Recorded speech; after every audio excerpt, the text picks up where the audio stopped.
Good evening. Would like to welcome everybody to 2025 Monroe County Fair Beef Show.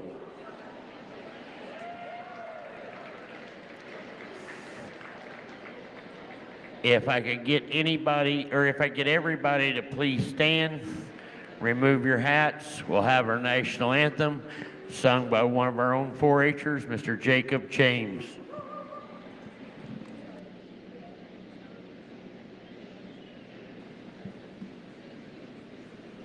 Oh, say, can you see by the dawn's early light what so proudly we hailed at the twilight's last gleaming, whose broad stripes and bright stars through the perilous fight o'er the ramparts we watched were so gallantly streaming, and the rockets red glare, the bombs bursting in air, gave proof through the night that our flag was still there. Oh, say, does that star-spangled banner yet wave o'er the land of the free and the home of the brave?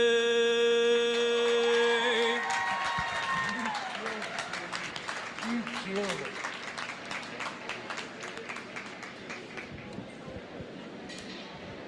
Thank you, Jacob. We appreciate that greatly. Am I running the mic between me and you? I will let you carry it with you if you want to. Okay, is that okay? That's perfect. Perfect. And you're probably going to...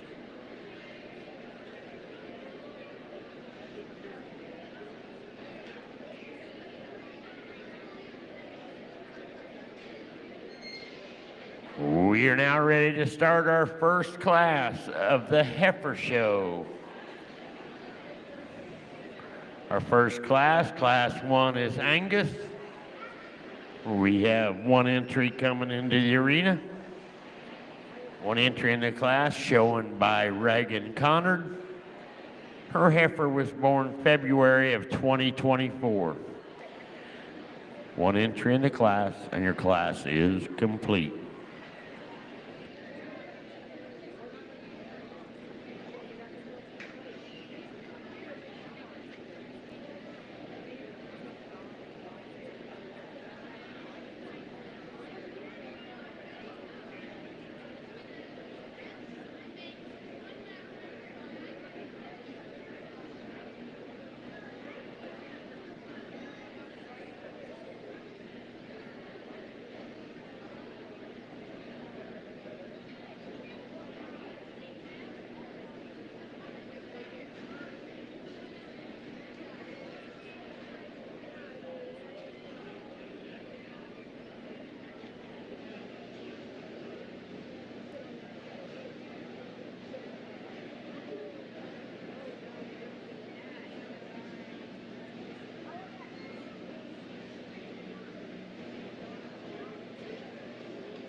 Okay, well, good afternoon, everybody. I'm honored to be out here and sort some cattle this evening. And it's unfortunate this young lady with this heifer came out in a single entry class.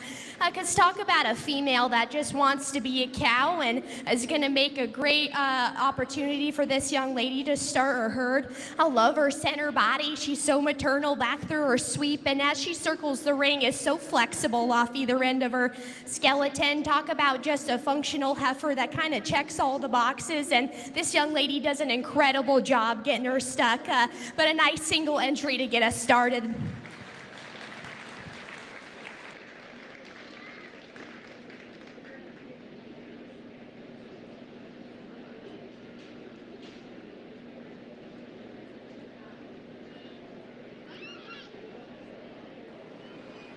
Congratulations, your class winner goes to Reagan Connard. Single entry in the Angus, so Reagan will also be your champion Angus heifer.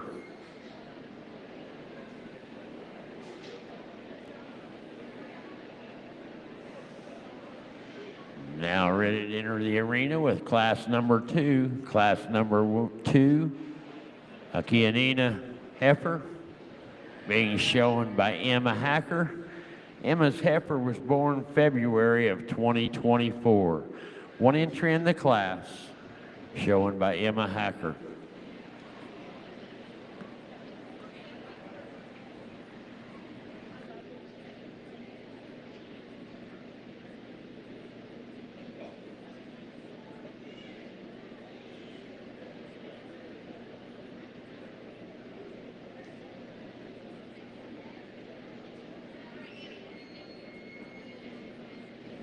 My apologies, I guess I'm not reading very well. It was a May of 24, and I said February. My apologies.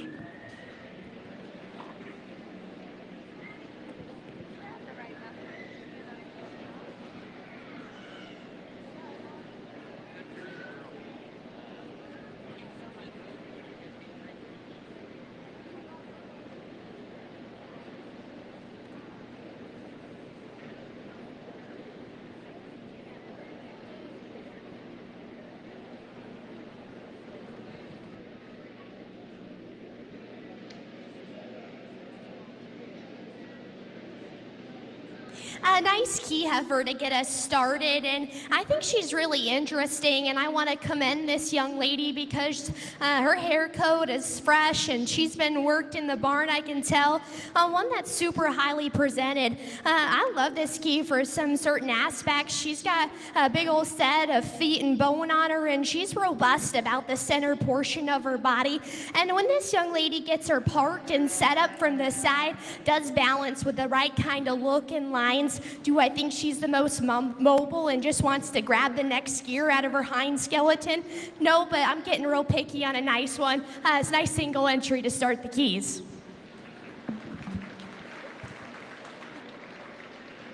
Congratulations. Class number 2 winner goes to Emma Hacker. Emma Hacker, class number 2 winner.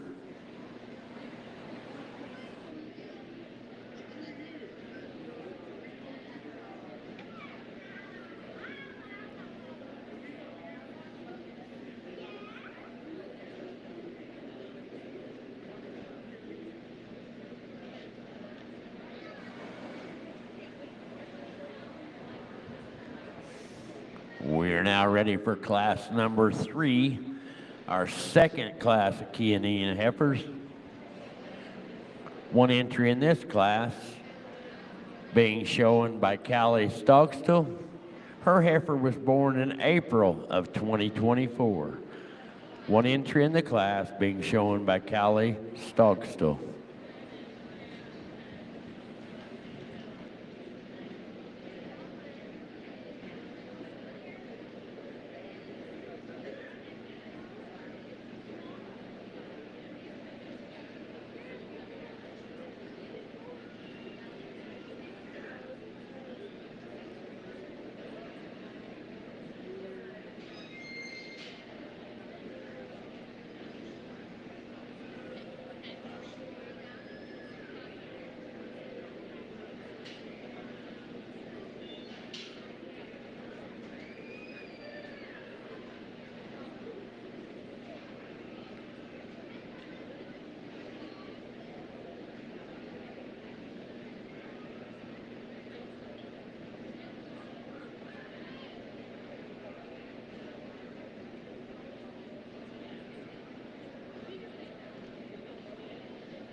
Talk about a powerhouse in this second class of Keys, and this heifer's upper rib is massive, and get behind the cattle, and she works it back into a stout and opened up hip, that's for sure. One from the side maybe just doesn't balance with the same kind of femininity as the one before, but definitely can't take away her added power and just sheer cow power off either end of her skeleton. Do I think she pushes the power just a bit, comes at a price, maybe just doesn't offer the same kind of flex and comfort, but still a really interesting breeding piece for this young lady. Nice second class of Keys to get us going.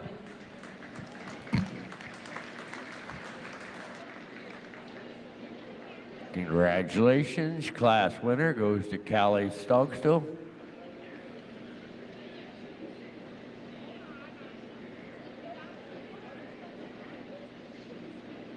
We are now ready for class number 4. Class number 4. This will be our last class of Chianina heifers.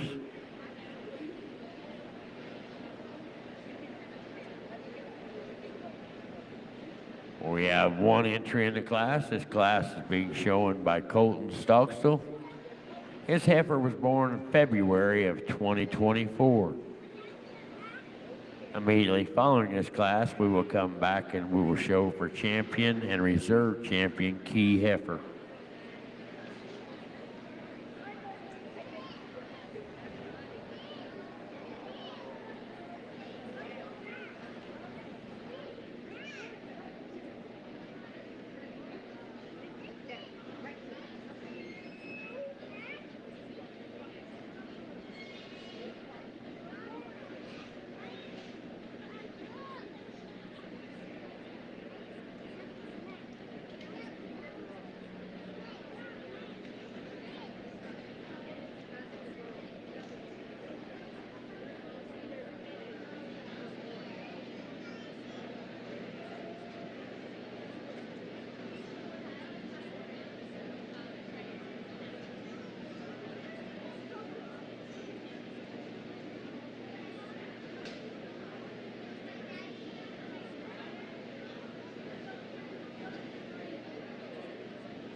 A nice last class of Keys to round us out, and this heifer is really impressive in terms of the turn and just bulk of her center body.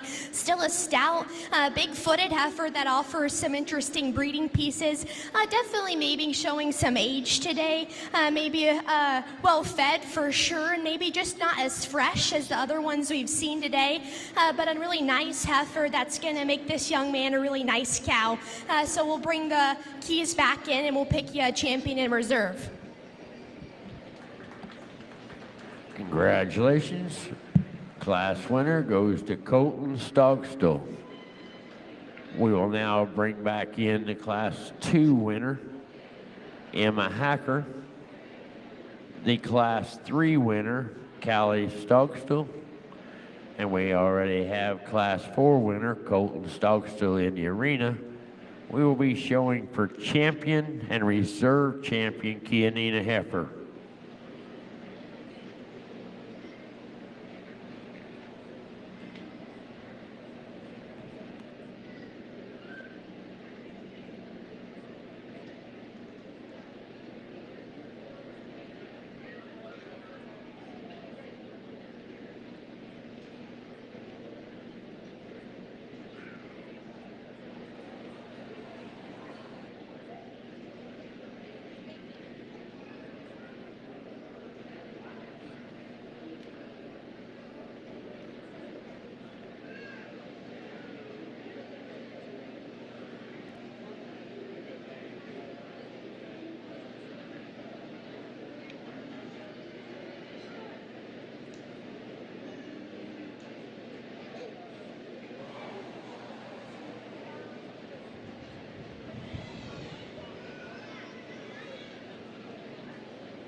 A fun division of keys to sort, but I never question the young lady in the blue is going to be your champion, and I think for a key, that thing's very interesting and a really, really high quality representation of the breed. I hope this young lady has a competitive rest of her summer, and I think from here it gets closer because these two females tell the same story.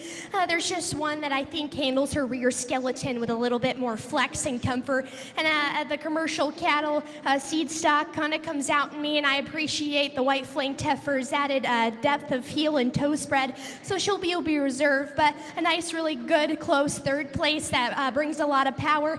Just today didn't come with the same kind of build to rival the ones above her. Let's give those guys a big round of applause. Congratulations. Your champion, Chianina, is won by Emma Hacker. And your reserve champion goes to Colton Stockstill.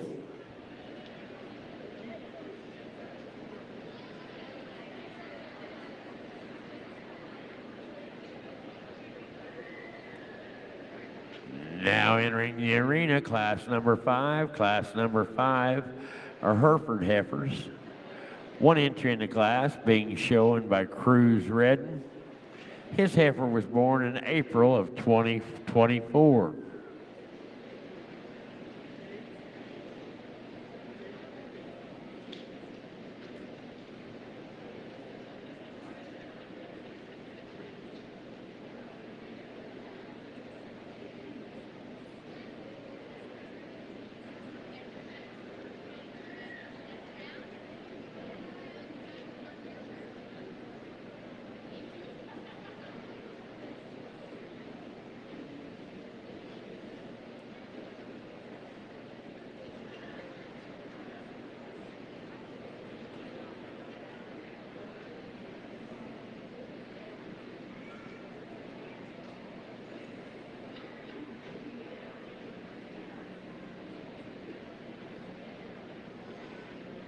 This young man's heifer could certainly withstood some competition, so kind of unfortunate that he wound up at a single entry class, but none the least a really high quality female he brought us here today.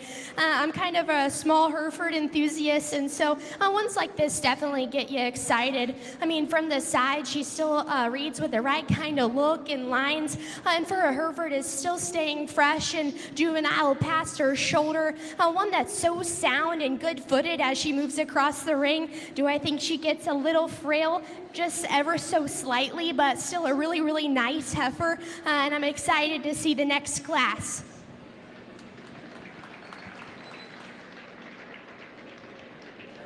Congratulations. Class winner goes to Crossbred.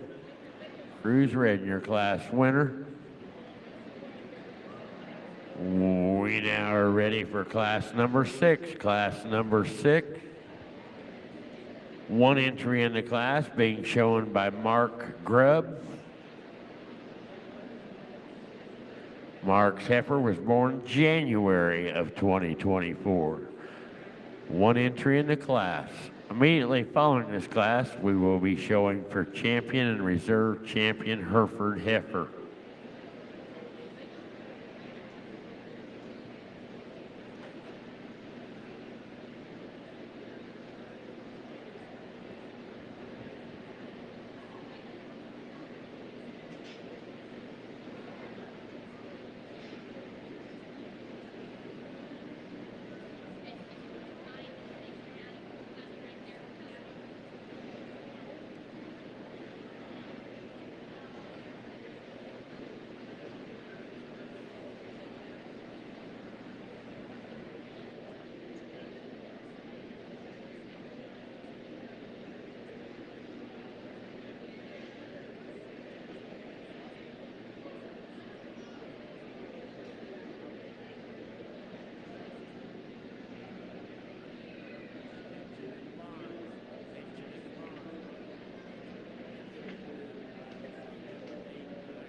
Man, talk about a heifer that just screams cowie. This one's so productive about her center body and honestly doesn't really wow you in any one area, but is super complete and just is just checks the boxes all in terms of being a good cow, one that's still sound and still offers the right kind of substance. Is she as flashy and neat looking as the one previously? No, but one that's still going to be a really nice future project for this young man. A nice single entry to round us out in the Herefords. Congratulations, your class winner goes to Mark Grubb.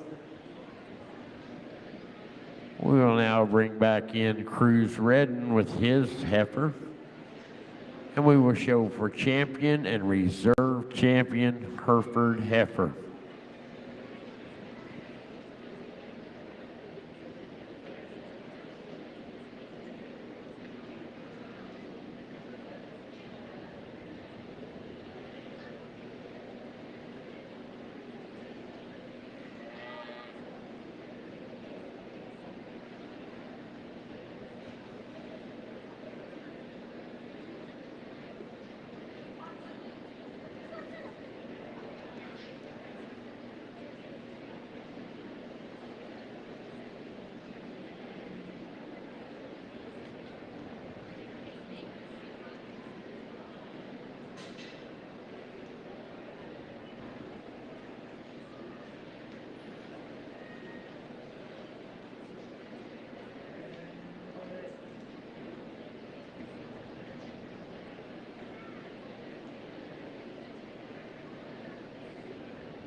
Nice representation of Herefords, but this young man will be your grand champion Hereford heifer today.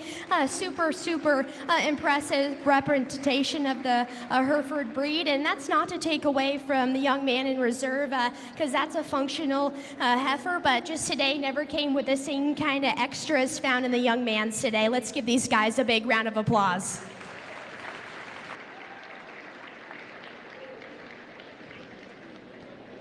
Congratulations. Your champion Hereford heifer goes to Cruz Redden. And reserve champion Hereford heifer, Mark Grubb.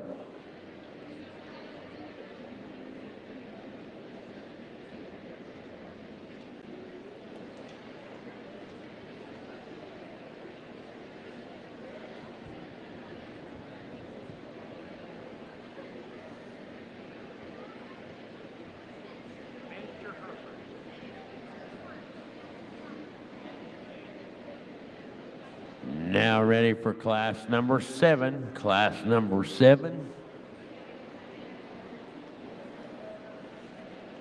One entry in the class being shown by Ruby Young. It is a single class of miniature Herefords. Ruby's heifer was born December of 2024.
This is our only mini Hereford heifer today, but one that definitely still represents the right kind of look and femininity past her shoulder.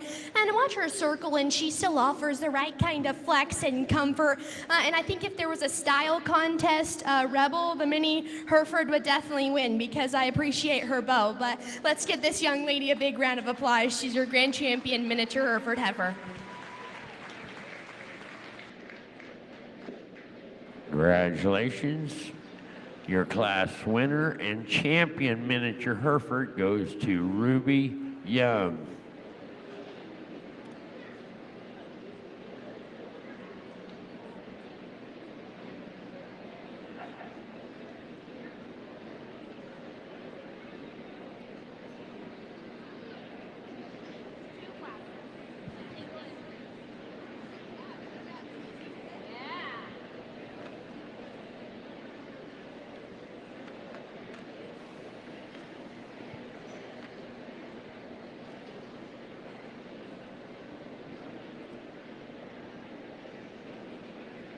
Now ready for class number 8. Class number 8.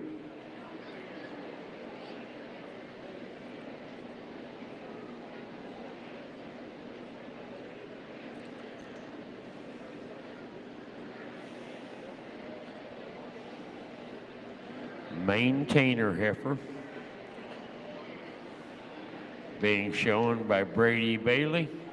His heifer was born in March of 2024. There will be two classes of the maintainer heifers.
Okay, well, that young man had a slight rodeo, so let's give him a round of applause for holding on, and that was quite impressive. But nice maintainer to come out here, and if you're current in the livestock industry, you know that foot and bone adds an extra zero sometimes, and that heifer had massive legs and a big set of feet on her, so one that's certainly going to be fun to breed around. I think today she does get a little bit flatter about her forerib and just tubular about the center portion of her body, but still a nice heifer for that young man, maybe one you'd want to watch in the calving pen later on.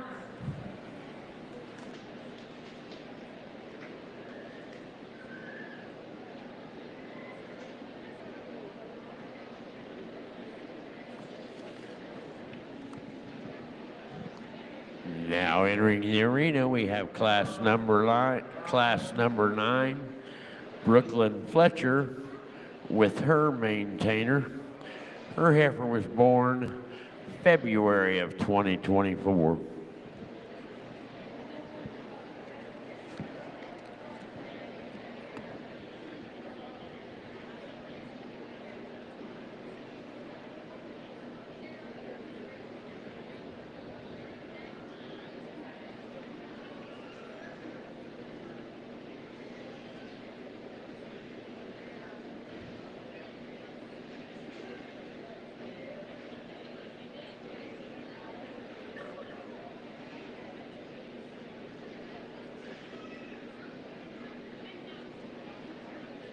A really, really impressive single entry out here. And just a top heifer that embodies build, body, and balance and kind of checks off all the essentials to be a really, really competitive show female. One that just is so fresh about her hair. And I'll give credit to her fitter. She's fit, beautiful, and is highly presented. Do I think she ever so slightly is just tiny bit, gets a little bit frail about her bone and maybe just showing a notch of age over the top side of her neck? Yes, but that's super, super picky and a high quality female.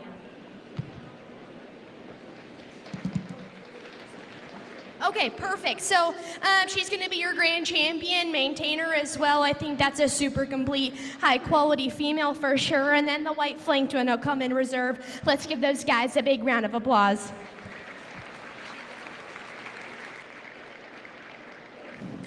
Congratulations.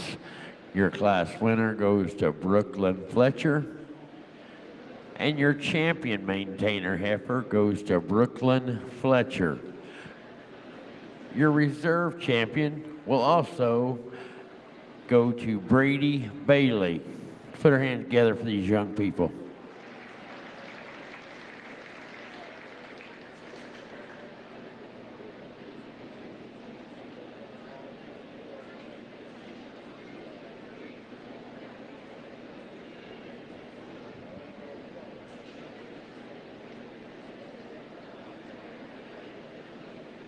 We now having entering the arena, class number 10, Red Angus.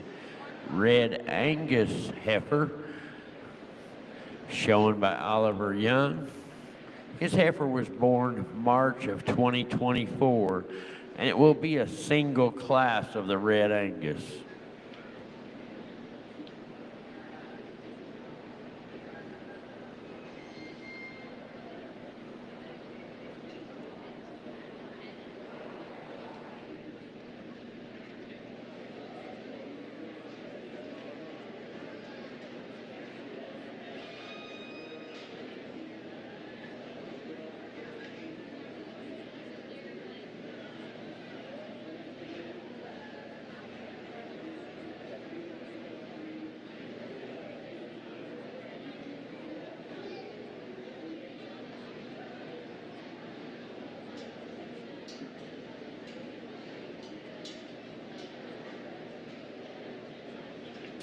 Really, really nice Red Angus to come out here and be your champion Red Angus.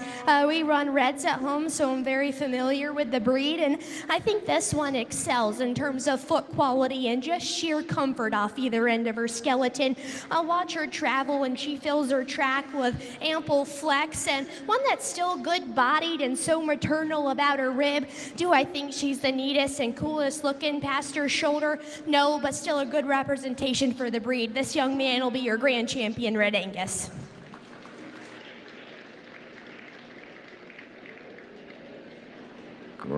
Congratulations. Your class winner goes to Oliver Young. And it was a single class of the Red Angus, so Oliver will also be your champion Red Angus.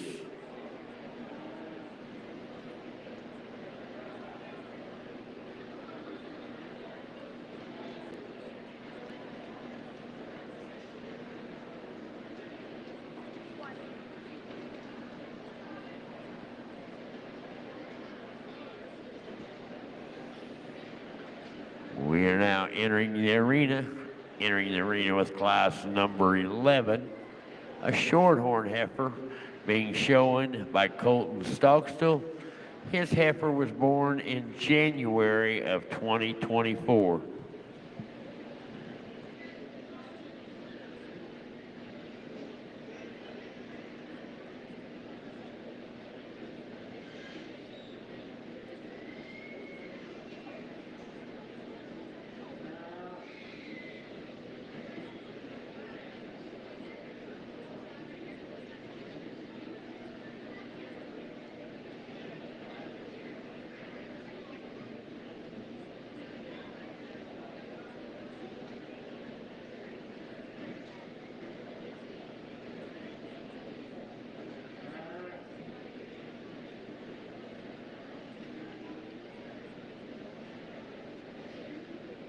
single entry today in the Shorthorns, but talk about one again that just screams practical, functional brood cow. I love the design of her center body, and she still leaves with plenty of mass and substance when you step in behind the cattle. One that's showing a good udder development, and she's nice and refined about her udder. I get a little concerned. She gets a little coarse out of her hock and maybe just doesn't want to grab in the next gear, but one that's still sound enough and plenty good footed to be a really nice brood cow for this young man. She'll be your grand champion Shorthorn heifer today.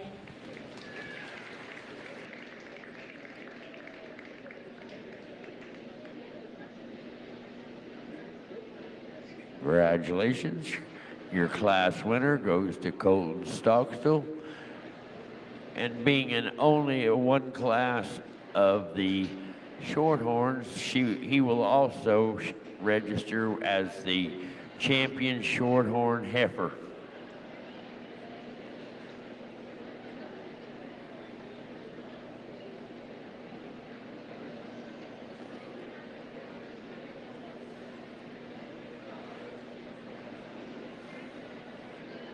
Now entering the arena, we have our first class of 2 classes of the Shorthorn Plus. Class number 12, we have 2 entries in this class. The first being shown by Hayden Stevens. Her heifer was born April of 2024. And the second entry being shown by Colton Stockstill. His heifer was born in March of 2024.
Talk about 2 females you'd wish you could just combine, because these 2 heifers sit on different ends of the industry for sure.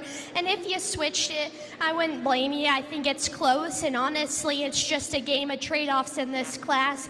This young lady brings out a heifer that still offers the right kind of look and shoots dead level back into her tailhead, offers the right kind of foot and just bone, but it's obvious she needs more body today. Gets a little bit harsh about her forerib, but I hope as she bellies down as a bred that one just continues to offer more balance from the side and fill out through the lower sweep of her rib and back into her flank. Now, I won't argue that the white flanked heifer is bold and robust about her forerib and offers the right kind of substance, and one you can appreciate for her moderate stature, but I think she's really pushing the maturity today. That's a heavy condition heifer that's mature up about her head and neck, and I just wish she handled her rear ankle with the added flex and comfort. I think if she was ever so slightly more sound and just wanted to grab the next gear out of her rear ankle, I think you'd switch the pair, but today it's just a trade-offs. Young lady, you'll be your first and young man second.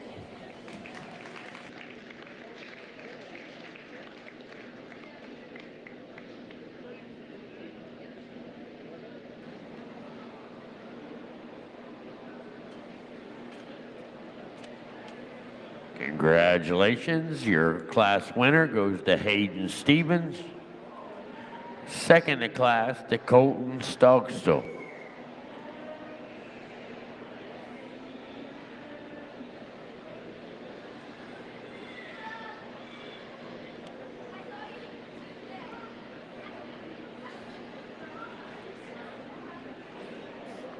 Now ready to enter the arena, class 13. Class 13, this will be our second of two classes of the Shorthorn Plus.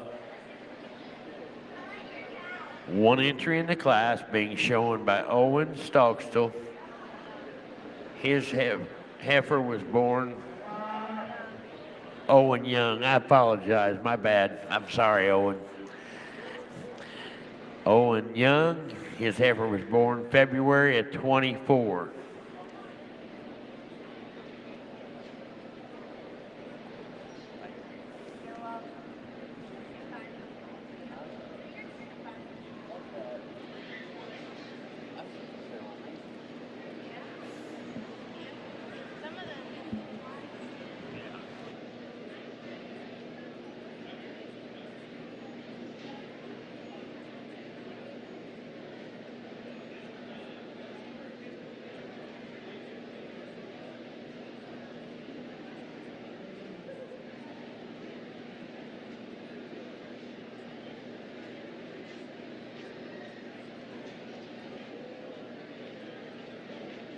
A nice second class of Shorthorn Pluses, and definitely one that embodies the right kind of Shorthorn look. She's super extended and feminine past her shoulder, and yet for a Shorthorn still offers the right kind of power from behind. That's a big-legged, big-footed heifer that's super impressive from the side. I think she gets a little flat about her forerib and maybe just doesn't blend back into her flank as well, but still a really nice heifer for this young man.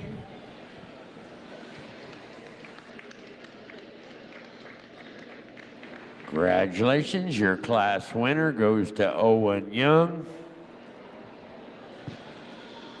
We are now ready to show for Champion Shorthorn Plus heifer. From class number 12, we will bring Hayden Stevens back in. And from this last class, class 13, we have Owen Young.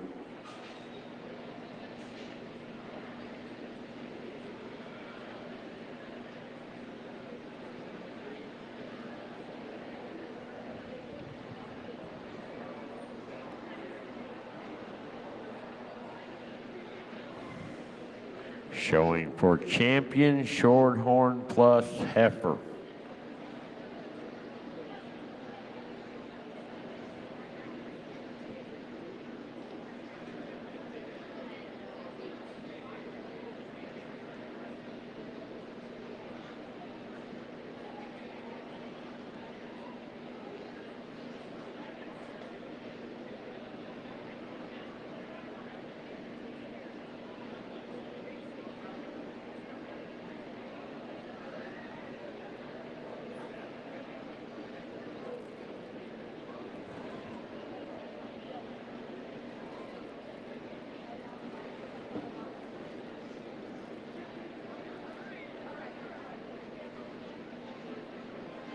Two nice females that represent the Shorthorn Plus breed, but certainly are different in terms of type and kind. I mean, to be honest, the red and white roan today just resonates more with my kind. Her Cali rib design and added sweep back through her lower rib just allows her to balance with more show look and lines from the side. Now, that's not to take away from the young lady's black heifer that offers the right kind of feature and still is level from the side, just desperately needs more body, but that's something that'll come with time. Young man will be your champion Shorthorn Plus, and the black heifer's your reserve. Let's give them a big round of applause.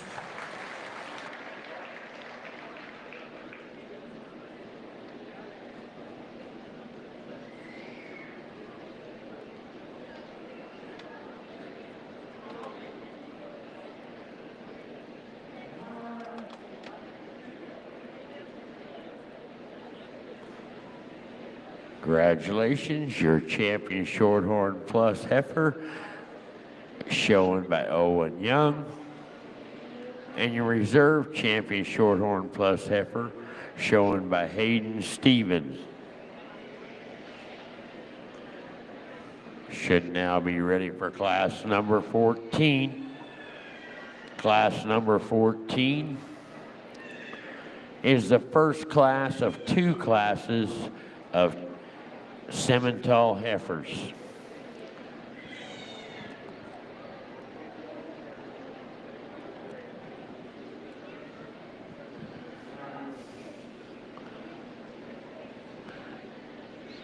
Class 14, single entry, being shown by Luke Conder.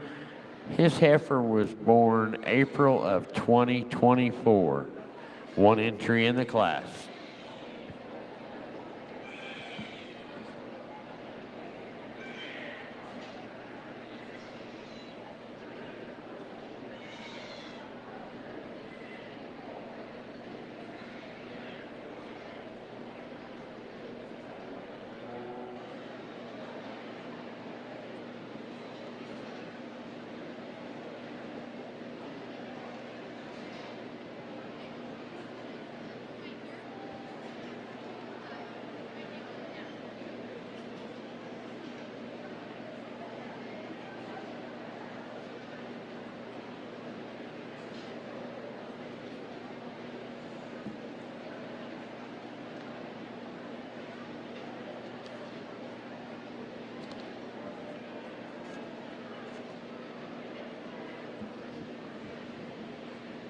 My apologies, I missed a second entry on the next page.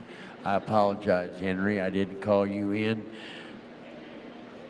Henry's heifer was born March of 2024, so it is a 2-entry class. My apologies.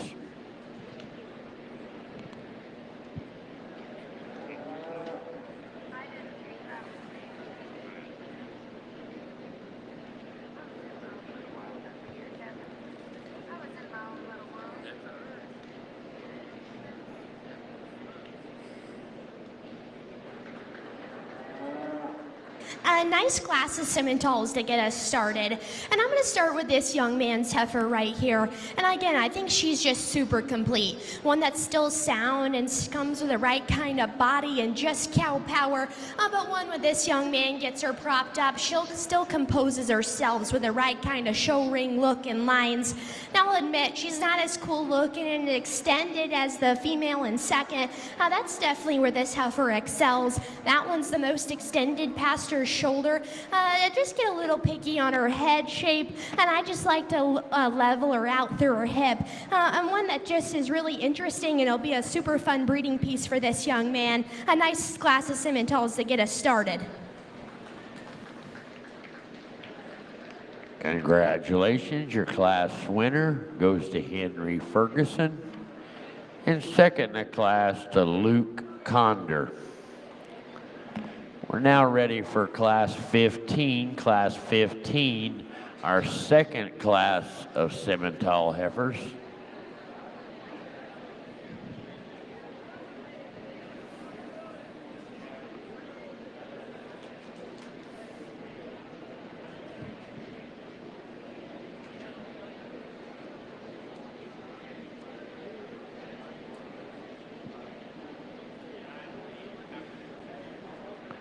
Class 15 has 2 entries. First entry being shown by Jalen Goodwin. Her heifer was born February of 2024. And the second entry being shown by Abby Polly. Her heifer was born also February of 2024. Immediately following this class, we will come back and show for champion Simmental heifer and reserve champion Simmental heifer.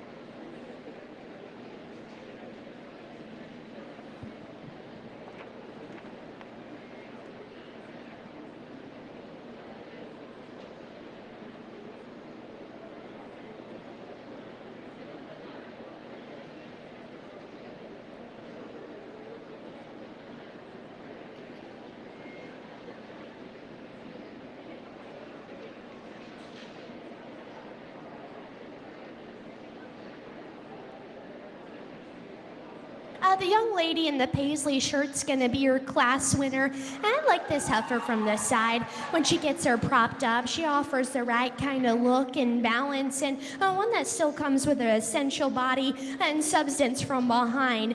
Now, I actually prefer the heifer in second in terms of the angle of her shoulder and how she just adds the extra stride out of her back too. But a heifer that's still functional about her body type, but today gives up the intangibles. Never came with the same kind of look or just presence from the side, but still going to be a really nice cow project for that young lady.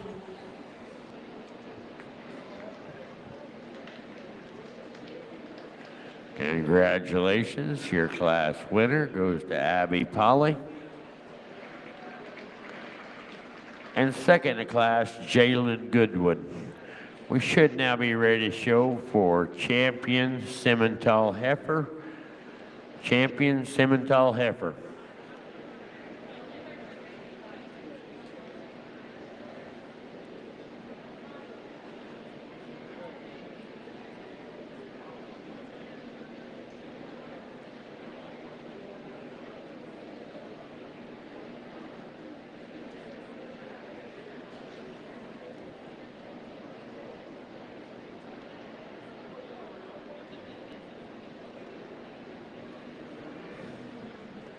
From class number 14 in first place, we had Henry Ferguson.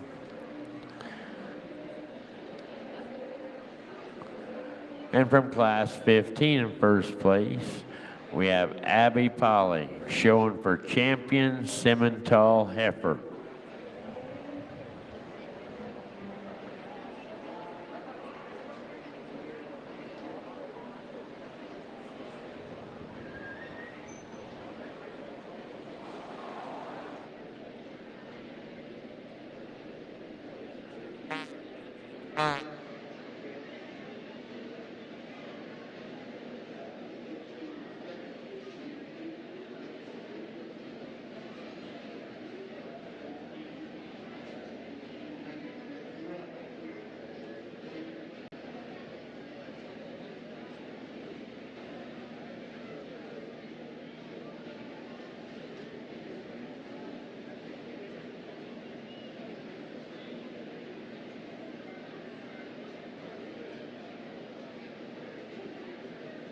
A nice lineup of Simmental heifers, and I think these cattle embody the same kind of type and kind, but I'll be honest, the solid black heifer just elevates it from the side. That one's the extras in terms of just look and balance, but that's not to take away from the white flanked heifer. A super complete solid heifer, just never came with the same kind of look or just sheer show ring balance from the side. Let's give these guys a big round of applause.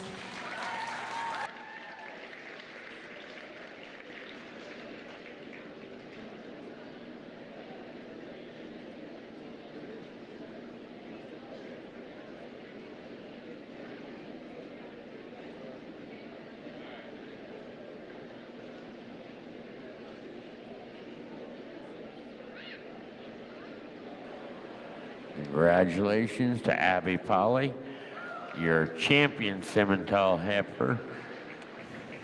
And congratulations to your reserve Simmental heifer, shown by Henry Ferguson.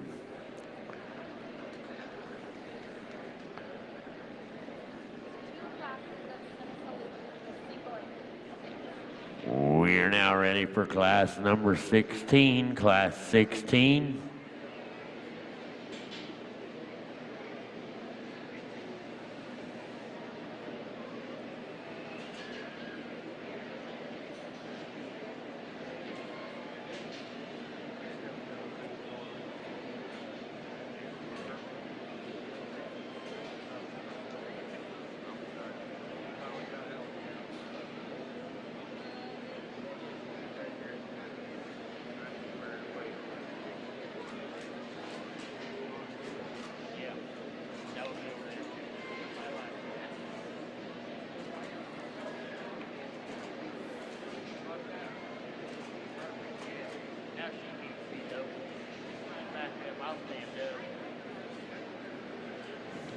We now have in the arena class number 16, SimSolution. Got one entry in the class, being shown by Houston McLean. Heifer was born May of 2024. This is our first class of 2 classes of the SimSolution.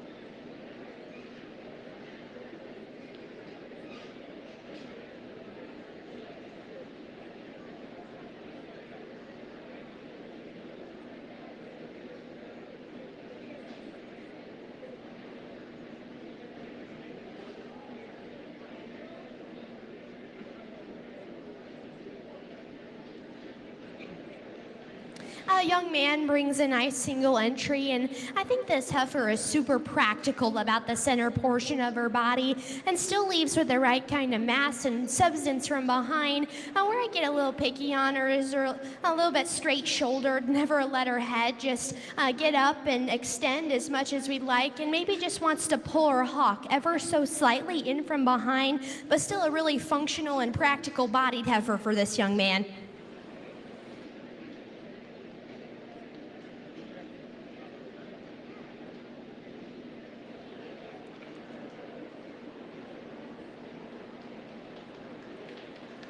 Congratulations.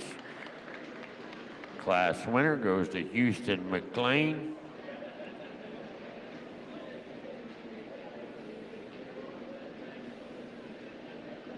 We are now ready to bring in class number 17. Class number 17, our second class of 2 classes of the SimSolution heifers. Entering this class being shown by Reagan Stogstill.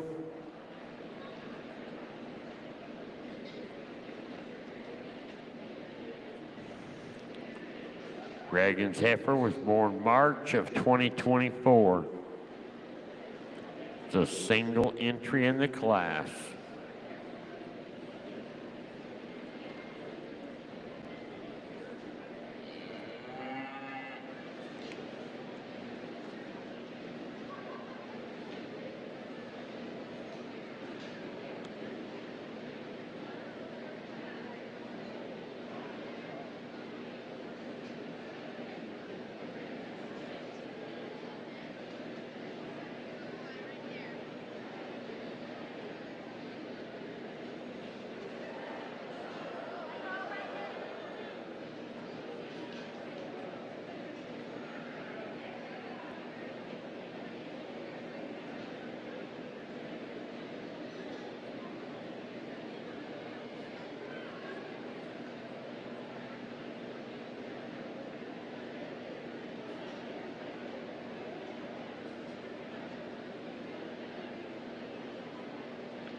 A young lady brings a nice Simmental out here today, and I think this one, for as old as she is, offers the right kind of extension past her shoulder, and yet still stays fresh and attractive about her head and neck.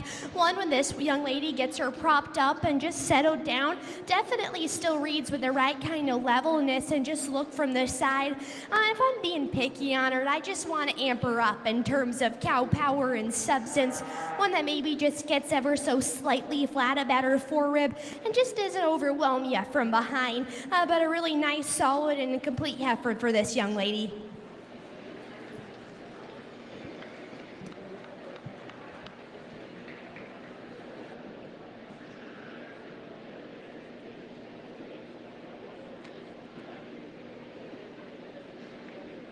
Congratulations, class winner of class 17, Reagan Stogstill. We are now ready to show for champion and reserve champion, SimSolution heifer.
Talk about two heifers that are very different in their type and kind, and honestly, how you place it is where you kind of sit and like your cattle.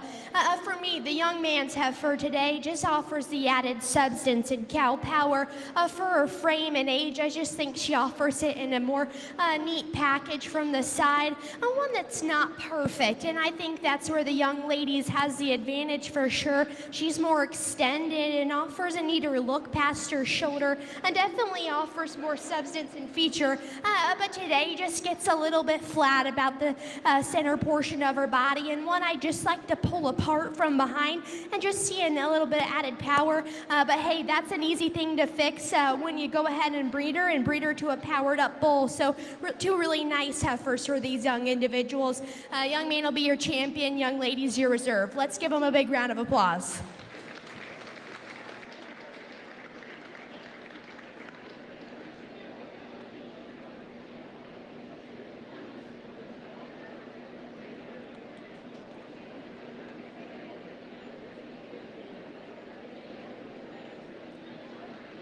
Congratulations.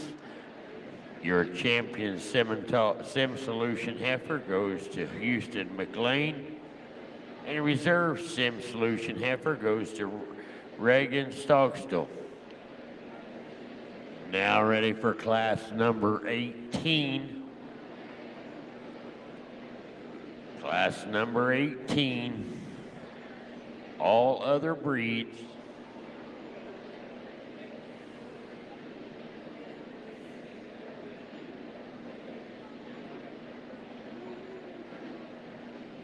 All other breeds, one entry in the class, and it is a single class of all other breeds, being shown by Elise Donnelly.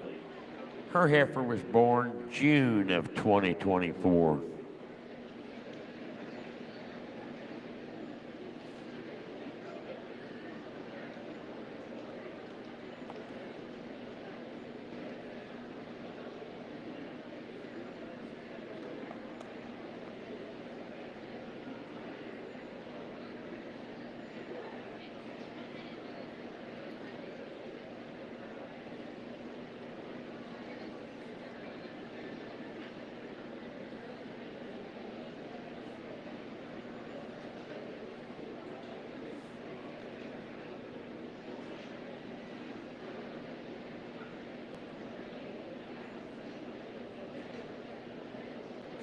It's fun in the AOB class to see a different representation of breeds, and this heifer is super interesting. I think she's super complete, really offers the right kind of build, body, and balance. One that maybe just gets a touch long-toed, and maybe just could be cleaned up at the crest of her neck, but super picky on a really nice heifer for this young lady. She'll be your champion AOB heifer. Let's give her a round of applause.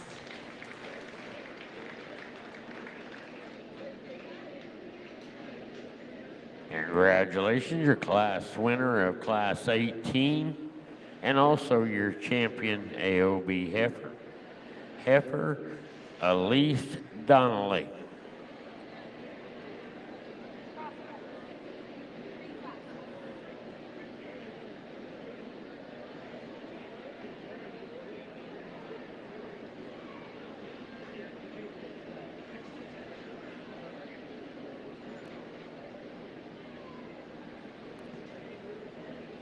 We're now ready to step into our crossbred classes. Class 19.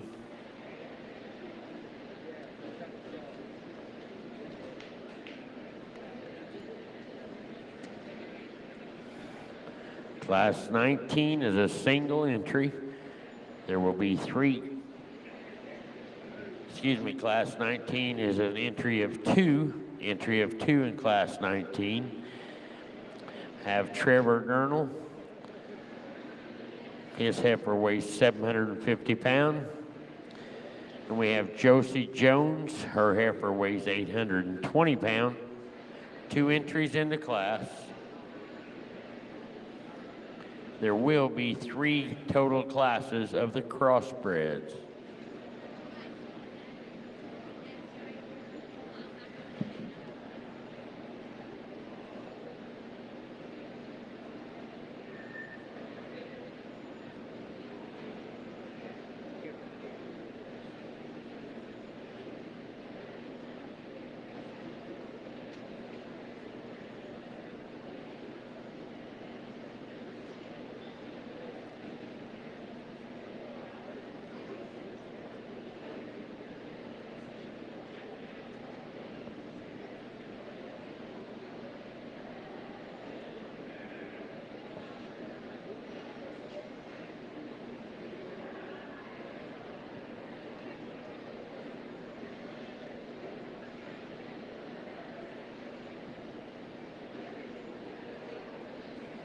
First class of crossbreds really couldn't be more different.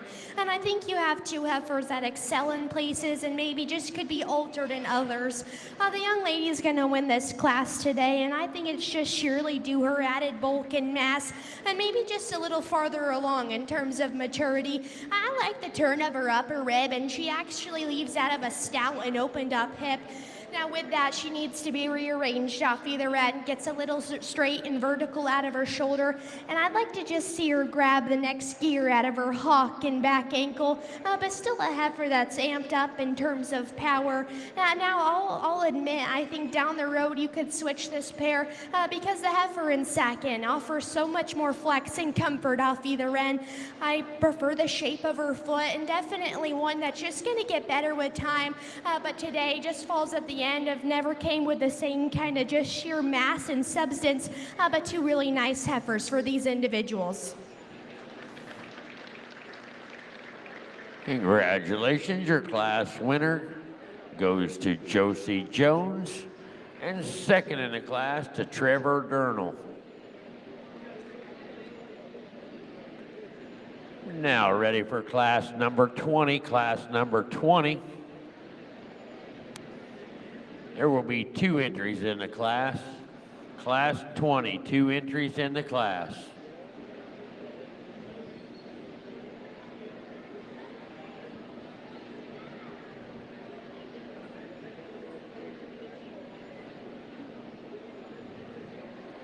First entry is being shown by Spencer Buchanan. His heifer weighs 1,026 pounds. And the second entry being shown by Leona Fair. Her heifer weighs 1,084 pounds.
A really nice second class of crossbreds, and I appreciate the Brockle heifer just in terms of being cowy.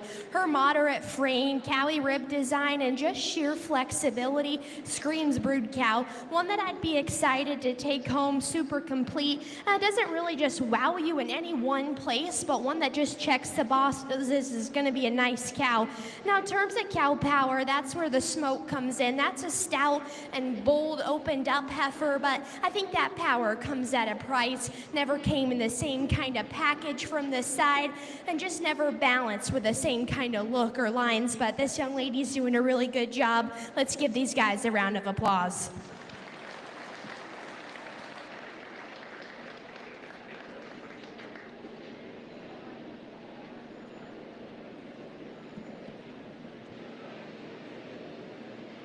Congratulations, your class winner of class number 20 goes to Spencer Buchanan. And second in class to Leona Fair.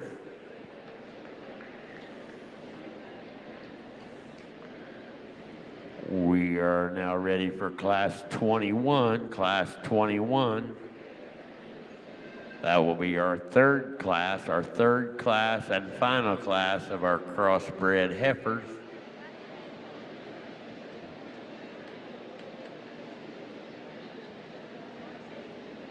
Our first entry is being shown by Colton Stogstill. His heifer weighs 1,105 pounds.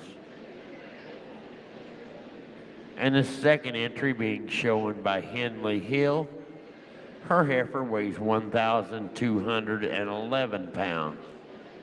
2 entries in the class, and immediately after following this class, we will be showing for champion and reserve champion crossbred heifer.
A nice last class of crossbred females, and I'll be honest, I think the young lady's heifer wins pretty handily. Not only is that a high presented and fresh female, but that's the one that still brings the extras in terms of power and punch, all while still propping up with the right kind of look and lines from the side. Now that's not to take away from the young man's heifer in second, because in a crossbred, to still have a functional and flexible hind leg like she does is impressive, and it's going to be fun to breed around. I just never came with the extras today to compete with a young lady. Nice class of crossbreds.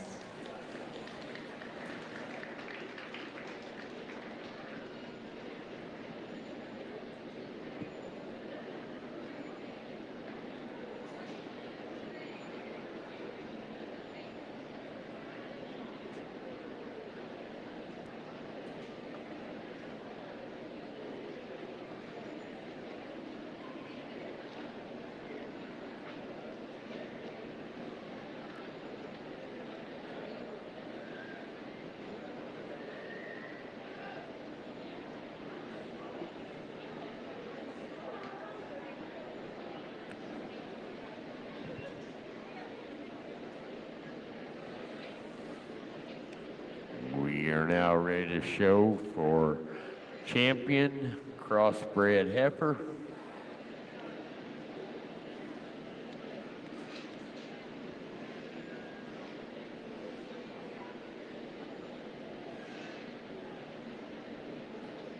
From class number 19 and first, we had Josie Jones.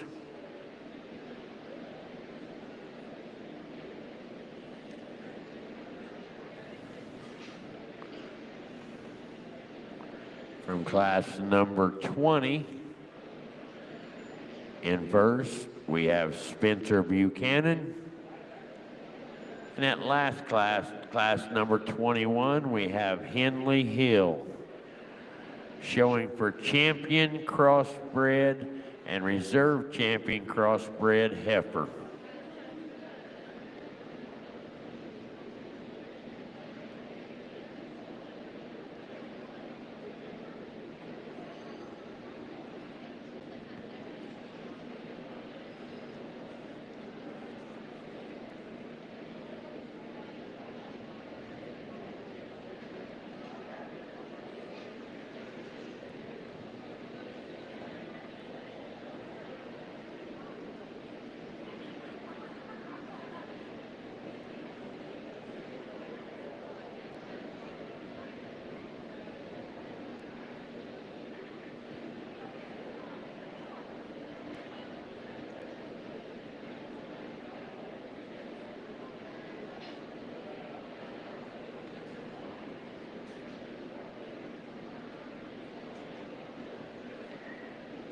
This is our last class of heifers for the day, and I've been super impressed in terms of quality.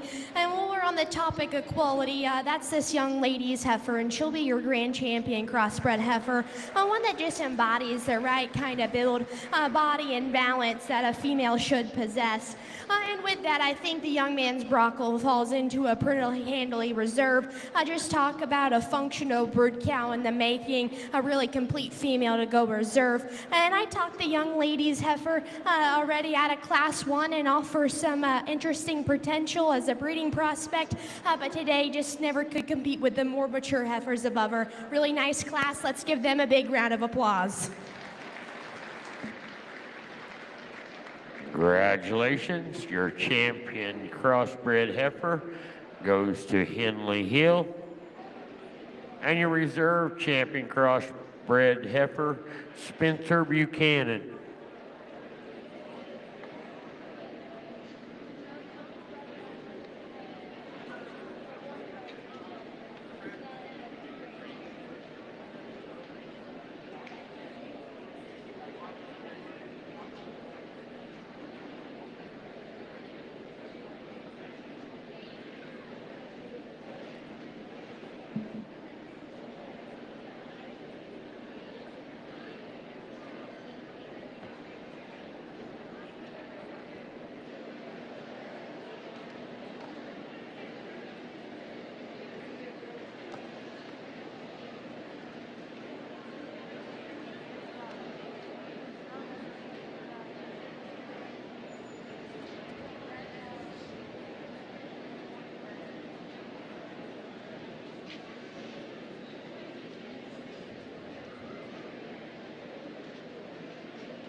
Well, I got just a second here.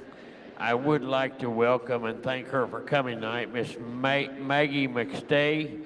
She calls Wyoming home, and she's began her livestock judging career at Black Hawk College, where she was named All-American. Maggie then went on to judge as a senior college level while earning her degree in animal science from Western Illinois. Today, she resides back in Wyoming, where she manages her own herd of seed stock cattle and remains actively involved in the livestock industry. Let's put our hands together for Maggie tonight. Thank you very much, Maggie, for your time of coming to Bloomington.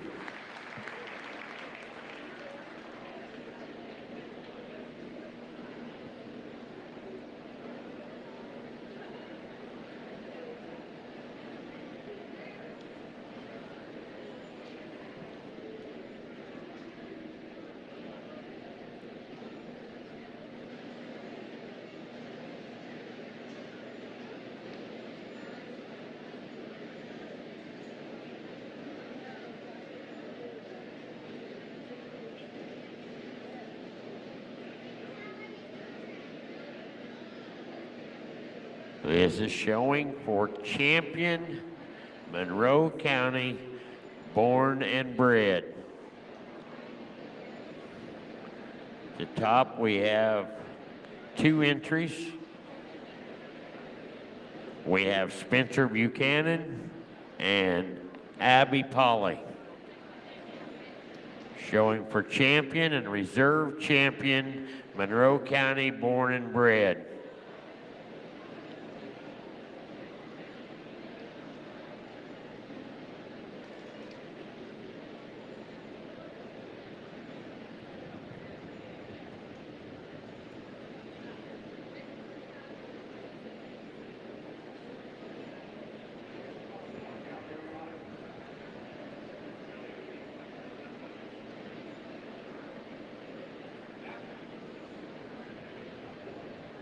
Okay, well, first off, this is pretty awesome. As a cattle producer myself, it's always super exciting to see the next generation.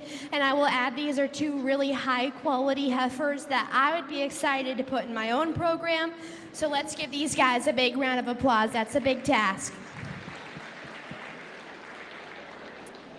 Today, the young lady will be your champion and the young man will be your reserve.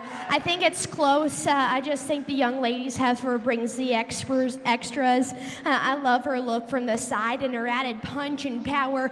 I won't disagree. The Brockle's hind leg is more flexible and she does reach with more comfort.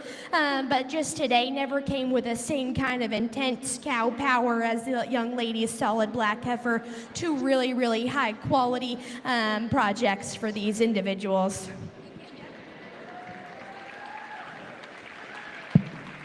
Congratulations, your champion Monroe County born and bred goes to Abby Polly. And your reserve Monroe County born and bred to Spencer Buchanan.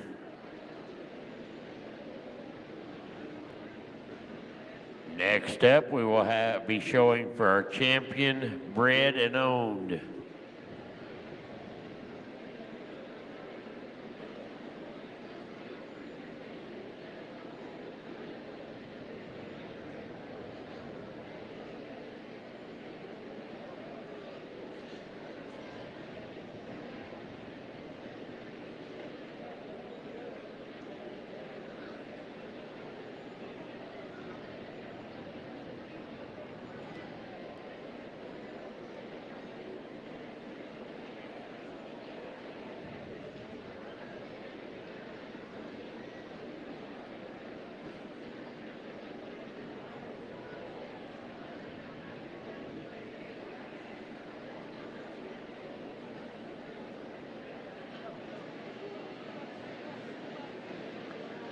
Showing for champion and reserve champion, bred and owned.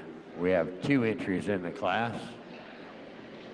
1 entry being shown by Henry Ferguson, and the other entry by Leona Fair. Showing for champion and reserve champion, bred and owned.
man with the white flanked heifer. I think that thing is just super complete and gonna make a really fun cow prospect for this young man, and I'd be excited to see where his herd is going. And same thing for the young lady with the smoke heifer. I think that thing is still plenty bold about her upper rib and comes with the right kind of substance.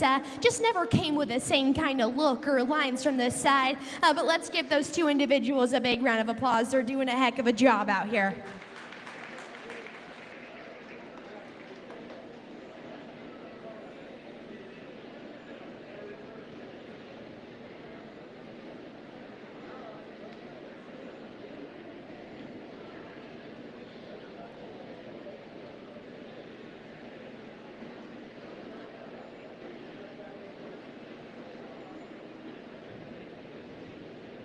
Okay, well, we get this other black heifer out here, and she'll be your reserve. I think this thing is super practical and one that just wants to be a brood cow and go home and make this young lady a really nice cow. Does she wow you in terms of show ring look? No, but she's plenty functional and one that'd be fun to breed on. Nice reserve. And let's give this young lady a round of applause as well.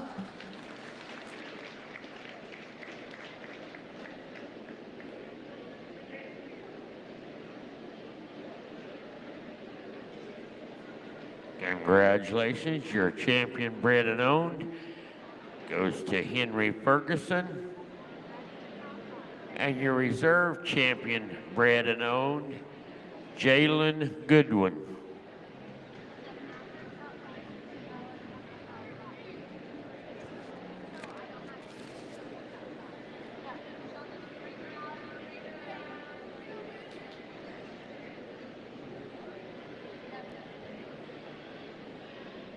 We should now be ready for our Supreme Drive.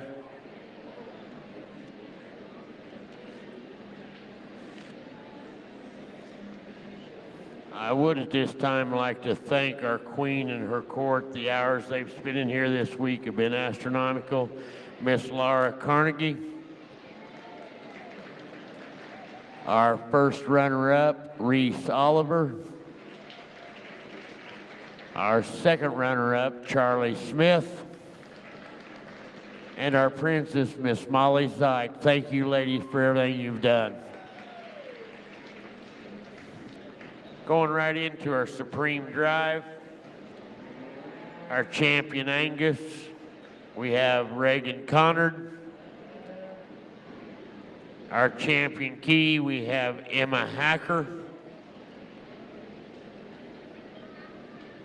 Our champion Hereford, Cruz Redden.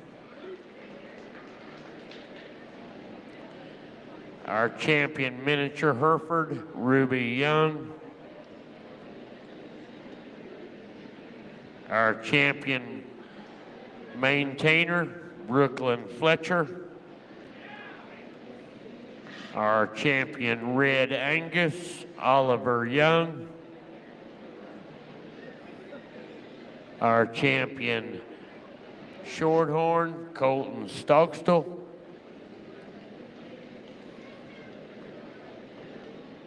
Our champion Shorthorn Plus, Owen Young.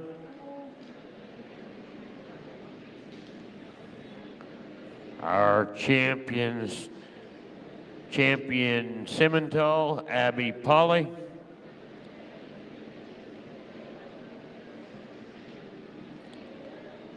Our champion SimSolution, Houston McLean. Our champion AOB, Elise Donnelly.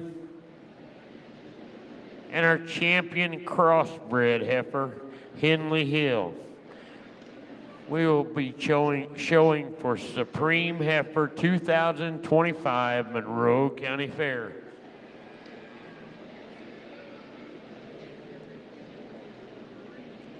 While she's sorting these cattle, I would like to, at this time, thank Mr. Ryan Holmes. He's over in the corner. All these shows have been streamed online all week. So Ryan, thank you.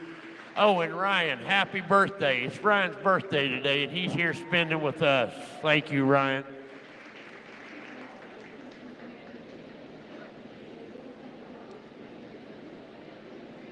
We also have had fortunate enough all week to have EK photography, and I'm not seeing her right now. I'm sure she's here.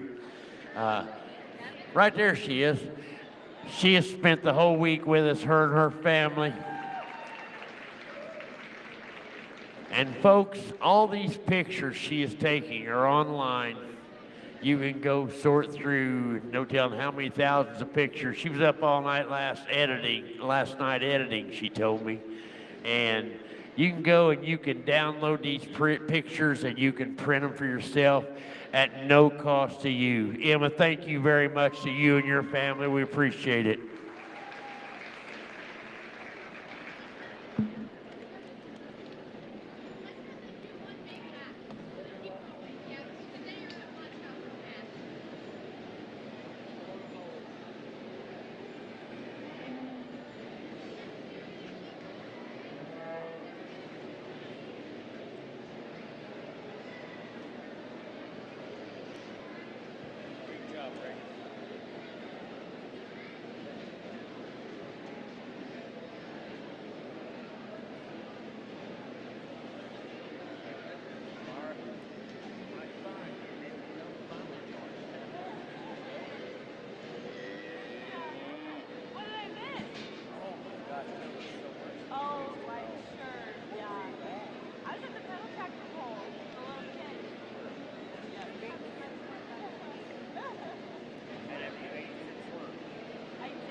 Well, it's hot and humid, and I'm not trying to keep the kids or the cattle out here for too long, but I'm really impressed. This is a really high quality cattle and kids that both represent the breeds very well. Let's start off by giving you guys a big round of applause. A lot of hard work and time it takes to get these kids and these cattle here. And I'm not going to talk them again because I already talked them and there's no sense in that. But I'll go get you a top 5 and talk them because I think they're pretty impressive. Dear champion today is going to be this young lady. I think this heifer's pretty hard to get around. Build, body, and balance, that's what she's got, and she excels in all 3 of the categories. Do I think she's massive-footed and bone? No, don't care. That one's pretty good. I think in a close reserve is going to be the key. I think that thing would be really, really, really fun to breed on, take home. She's got a lot of big pieces. She could go a couple of different ways, but a nice heifer for this young lady. One that just doesn't hand her skeleton with the same kind of flex and comfort. With that, I think the young man's Hereford falls into an easy third.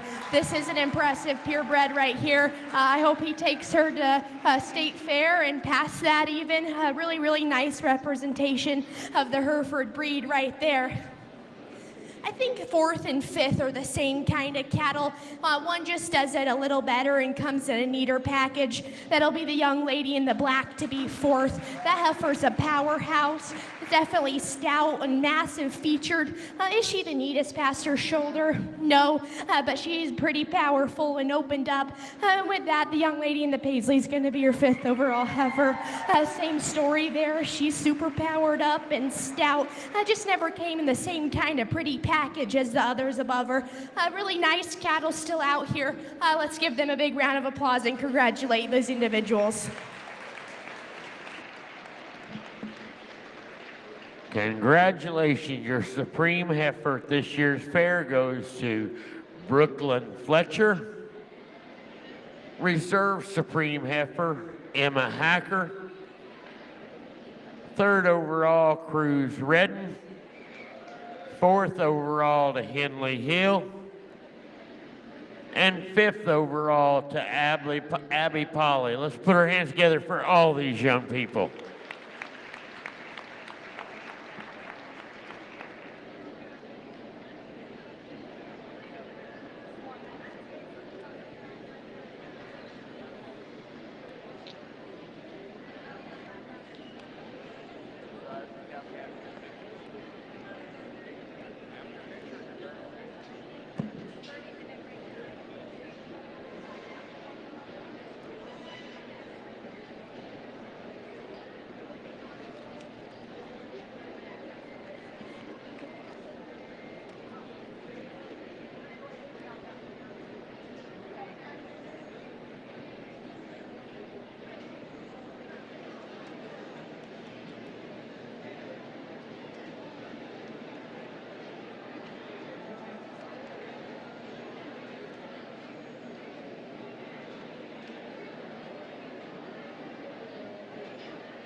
We are now coming into the arena with Cal Keff.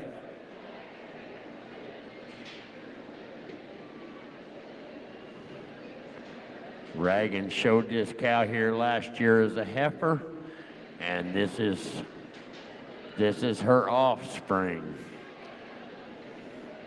Reagan Connard, Cal Keff.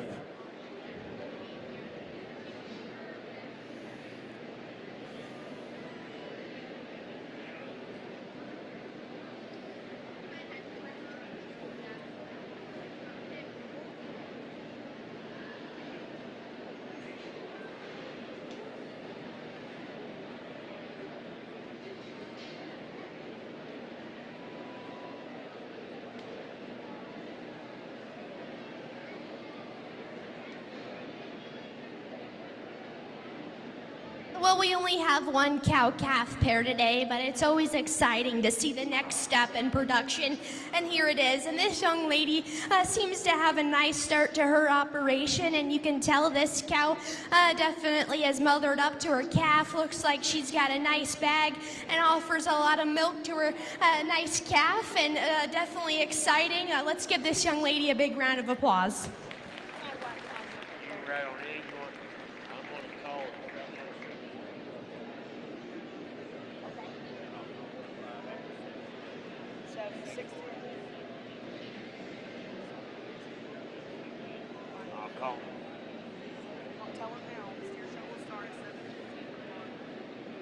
Our show we're going to take a 30-minute break. Our show will start at 7:15. 7:15 we'll start our show.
Charolais steer.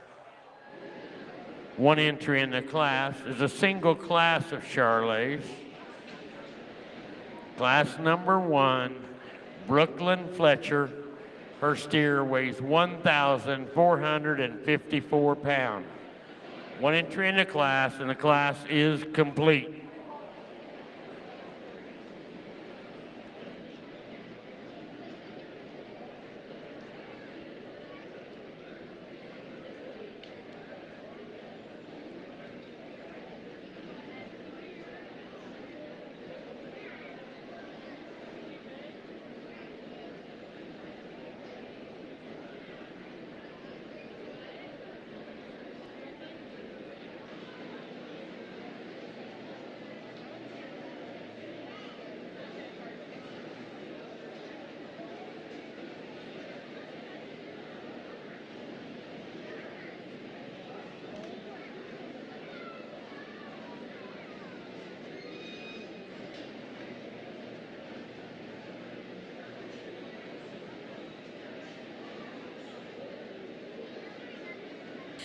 Wow, this is a heck of a way to start the steer show. This thing's pretty impressive and definitely could have withheld some competition, but this is a big, burly, massive legged steer that still comes with the right kind of muscle. Get behind the cattle, he's stout and square-hipped, and one that I'd like to see his feature on, maybe just with time, fill out just a notch in his forerib and just needs to be managed ever so slightly in his knee and front skeleton, but a really, really nice steer. That'll be your grand champion, Char steer. Let's give her a big round of applause. Congratulations. Class 1 class winner goes to Brooklyn Fletcher. And your champion Charolais is Brooklyn Fletcher.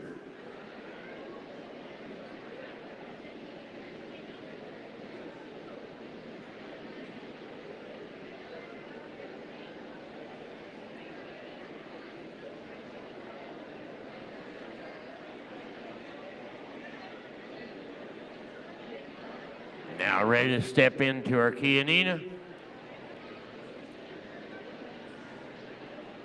There will be 2 classes of the key steers. There will be 2 classes.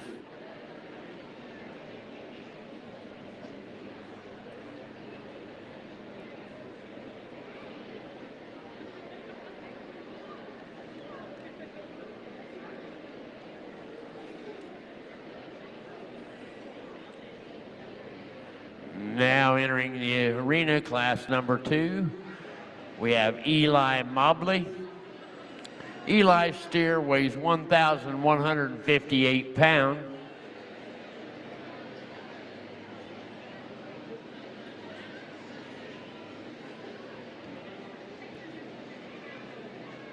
And our second entry will be shown by Braden Bailey. His steer weighs 1,201 pounds. This will be the first class of 2 in our Chianina steers. 2 entries in the class.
Okay, nice class of steers to come in, and I think cattle that are definitely different in their type and kind. But the young man with a Shar steer is going to go ahead and win the class and talk about a real complete market animal. When you just talk about the fundamentals in terms of shape, finish, and just width, that Shar steer's got it going on for sure. Is he the neatest looking and handle his back ankle, the most flexible? No, but that's being awfully picky on a super complete steer for this young man.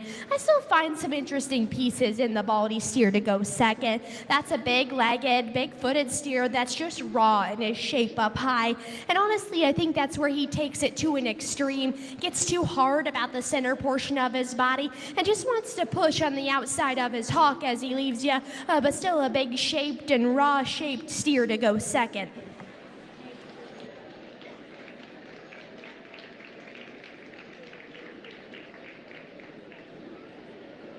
Congratulations, class number 2. Class winner, Eli Mobley, and second to class to Braden Bailey.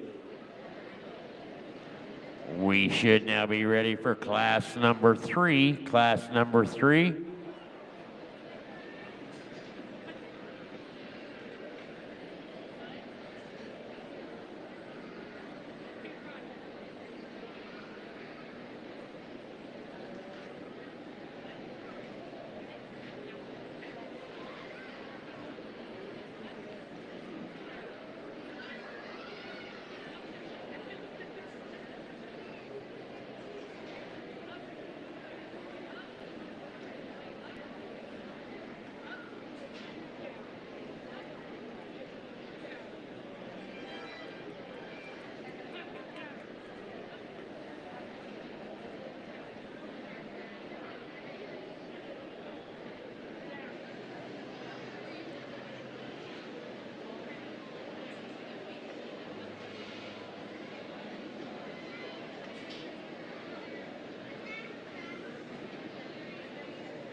Class number 3. Class number 3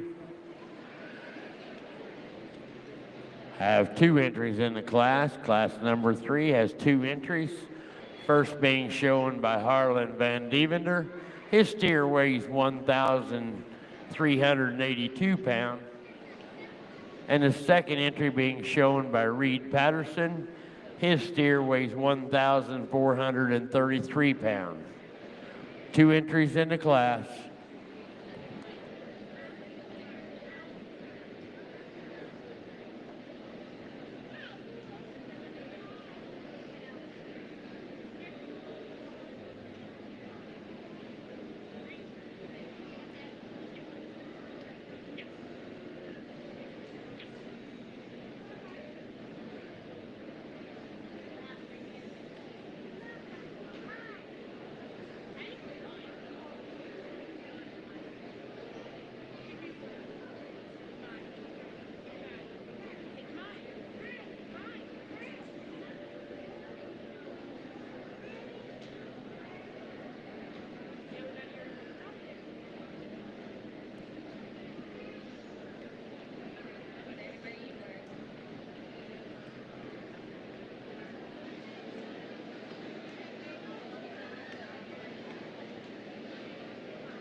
Two really nice steers for the second class out here today. And I think they're both high quality. I just think the young man's black steer takes it to the next level. This thing's massively stout, big-backed, burly-ribbed, and super overwhelming from behind. I think that power does come at a price. His hind skeleton's definitely one that needs to be managed, and I think he's getting quite mature about his head and neck. But still a nice steer to go ahead and win this class. class. I'm gonna be honest, this Shar steer's not hiding anything from me today. That's a straight out good cattle. He doesn't have any hair, and that's still a filled out, burly, big muscled steer that's finished appropriately, and still represents the right kind of market fundamentals. Today just didn't bring the extras in terms of look and just the bells and whistles, but two really high quality steers today. Congratulations, your class winner, Reed Patterson, and second in class, Harlan Van Devender. We are now ready to come back in and show for champion Chianina steer. From class number two, I will have Eli Mobley coming in.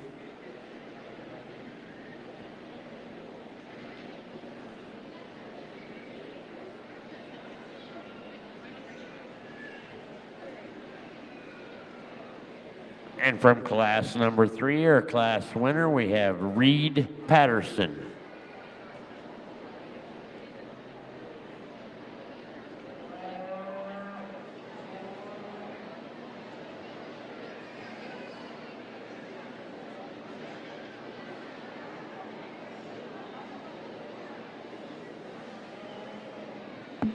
Showing for champion and reserve champion Chianina steer.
Years out here, and once again I just think that this Shar steer kind of just runs into a big powerful steer to compete against. The young man with the black steer is going to be your champion. He's just overwhelming in terms of punch and power, and like I said, he's definitely not perfect, but one that's just overwhelming in terms of the market fundamentals, and I'll forgive him in terms of his soundness at the end of the day because it's a market show. But we'll bring in the reserve to this class.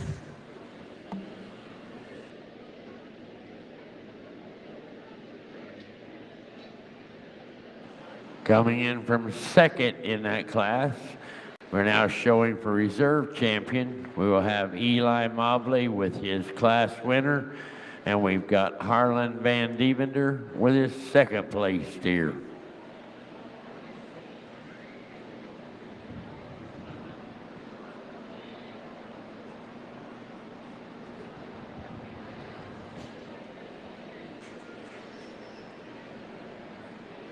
I'm going to keep the heavy steers together today, but I do think this gets close. I just think that that steer is super stout, big muscled. Do I think he balances and props up with the same kind of show ring look and lines as this young man's steer? No. Just today, the lighter weight option just doesn't have enough to compete. And I'd like to see him use his hind leg with just a nickel more flex and comfort. But again, a close pair of really two high quality steers. Young man in the blue shirt's going to be a reserve. Let's give them a round of applause. Congratulations to Harlan Van Devender, your reserve champion Chianina steer.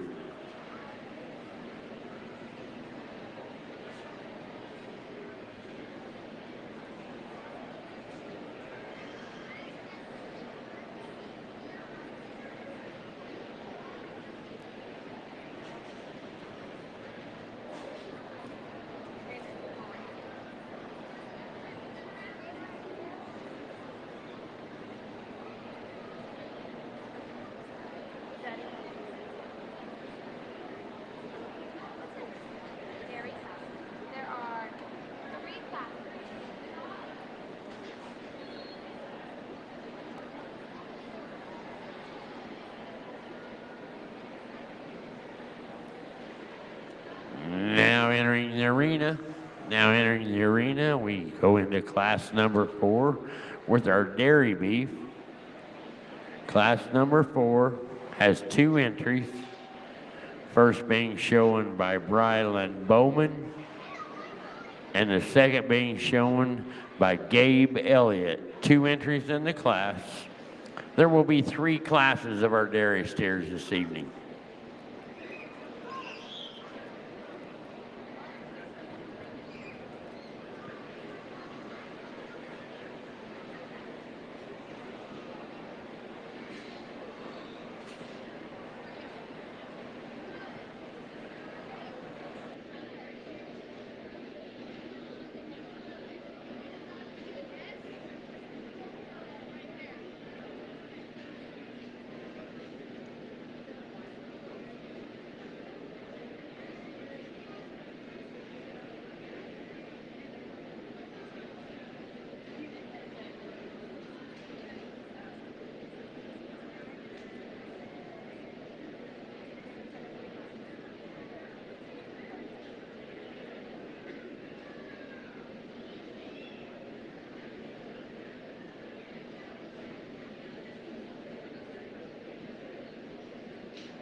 Okay, guys, I'm gonna be honest. This is my first class of dairy steers.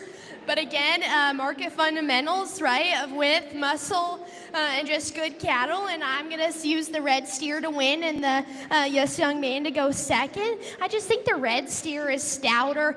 He's got a little bit more shape over the top side of his skeleton and just more opened up. Now, I'll definitely grant the young man in blue that I appreciate how practical that steer is about his center body. And he's certainly smooth finished over his 13th. Just today didn't come with the same kind of punch and power as the red steer above him.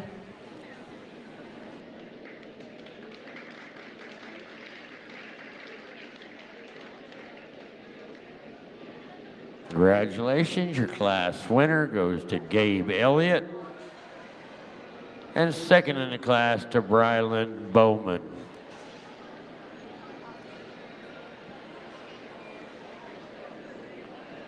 Now entering the arena, class number 5. Class number 5.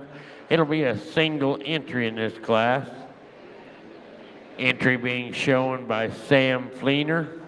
His steer weighs 1,180 pounds. 1 entry in the class, and your class is complete.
a nice second class. And I'm not from the part of the country where we see this kind of frame, but in an industry where pounds pay, this thing certainly got it covered, because I'm assuming he's still going to be fed out and just keep gaining. So that's something certainly to commend. But when you study his rib design and just even how opened up he is, he still can facilitate the right kind of muscularity. A steer that's opened up and emphasizes the right kind of power. A nice steer to go ahead and win this class.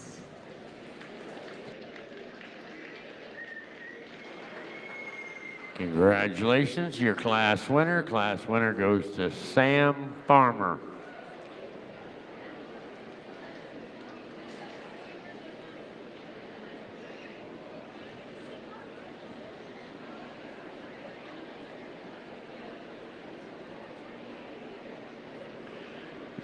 Now entering the arena with class number 6. Class number 6, another single entry being shown by Carson Elliott. Carson's steer weighs 1,442 pounds. One entry in the class. And the class is complete.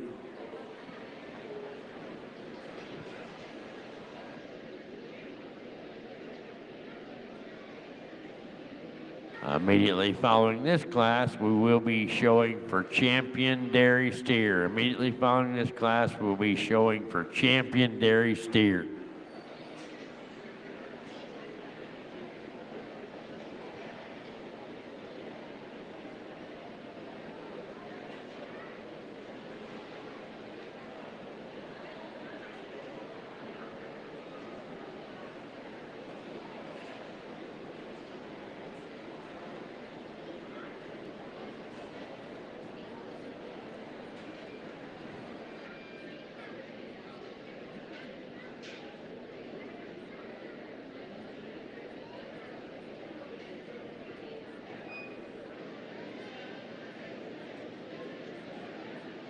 Nice steer to round us out of the dairy steers, and this thing's actually got quite a bit of muscle over the top side of his skeleton, and get to the side of him, still offers the right kind of shape about his stifle. That's a stout, opened up dairy steer that still emphasizes the right kind of market fundamentals. Nice single entry. Let's give him a round of applause.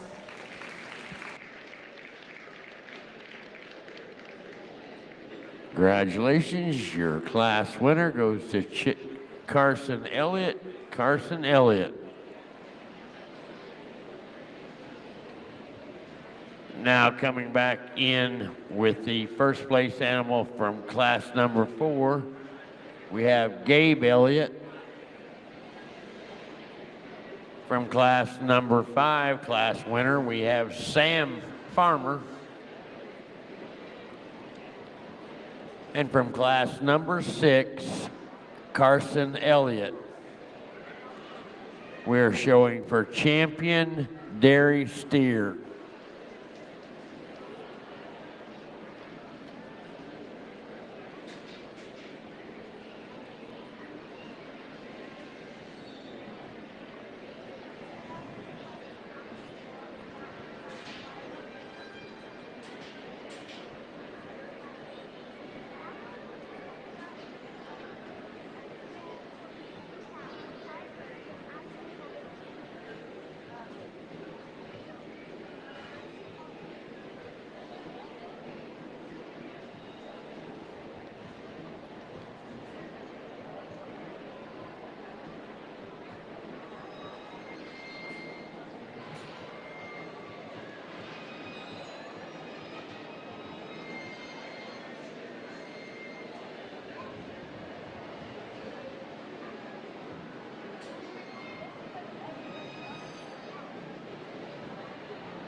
Okay, well, this was exciting to get to see kind of a different side of things as you get into the Midwest and East Coast for sure. And I think this is really cool and to see the different breeds. But I'm going to be honest, I think this steer wins pretty handily. Not only, again, the market fundamentals of width, dimension, and just power, that steer's got it covered, but he still offers the right kind of balance from this side and still the right kind of sound and functional steer that's done well for this young man. We'll bring in his, were you single entry? Okay. And then your reserve is going to be the young man in the middle. I just think in terms of bulk and mass, this steer just goes second. I'll grant the young man's red steer's broader hipped and probably offers more shape down through his stifle and hip. Today we just kind of ran into the lighter side of things, not as mature and packed on as the rest of them. Let's give these guys a big round of applause.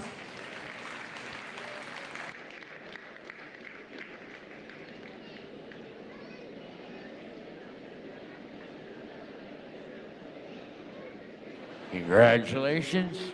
Your champion dairy steer goes to Carson Elliott. And your reserve champion dairy steer, Sam Farmer.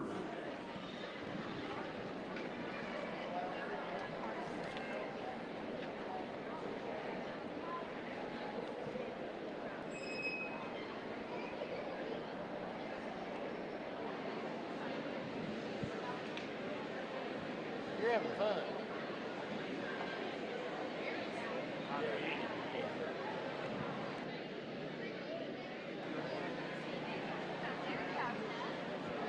We are now ready for class number 7. Class number 7 are Hereford steers. There will be 2 classes of the Herefords. First class of Herefords are 3 entries. We have an entry by Raylan Fleener. Steer weighs 1,179 pounds. Second entry by Cole Fleener. Steer weighs 1,216 pounds.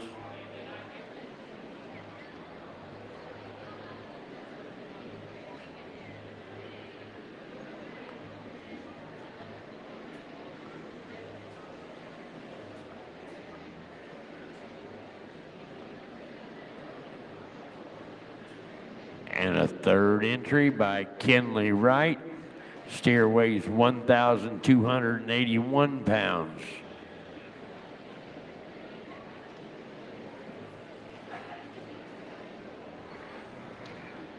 Three entries in the class.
A nice first class of Herefords to get us started. I'll be honest, the young lady in pink is an easy winner in this class. This thing's quite impressive for a Hereford steer. I've fed and showed a Hereford steer on a national level, and let me tell you, it's a challenge to get one fed, and this thing's packed full of muscle and just right in terms of condition. So whoever's getting this thing fed, congratulations. He's not overwhelmingly fat, and he actually has shape.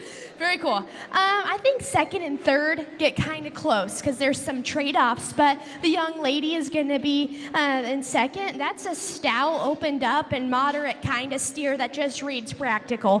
His center body is soft and practical for sure. I'll be honest, I think he's pushing the envelope in terms of condition and definitely just going to be backed off in terms of finish, but still a really nice steer. And this young man that's going to round us out kind of has a naughty fellow on him today, but still a nice steer that's level, has some turn to the upper portion of his red rib, and compared to the one in second, actually offers more fresh shape right out the backside of his shoulder and offers plenty of turn out of his stifle. Just today is kind of the flat, narrow constructed option that never came with the same kind of punch and power as the ones above him. A really nice class of Herefords to get us started. Congratulations, your class winner goes to Kinley Wright. Second in the class to Raylan Fleener.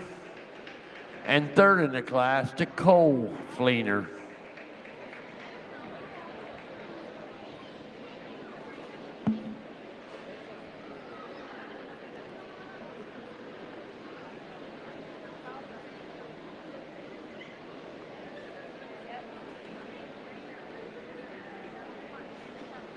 Coming in next, we have class number 8. We have 2 entries in this class. First entry being shown by Mark Grubb. His steer weighs 1,431 pounds. And the next entry being shown by Morgan Caswell. Steer weighs 1,485 pounds. Immediately following this class, we will be showing for champion Hereford steer.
I'm going to be honest, this class gets really, really close because it's back to the basics of the market fundamentals, right? And I think both of these steers have lots of trade-offs. So if you switched it, I totally get it because I think you could go either way. But I'm going to start with the young man's goggle-eyed Hereford out front.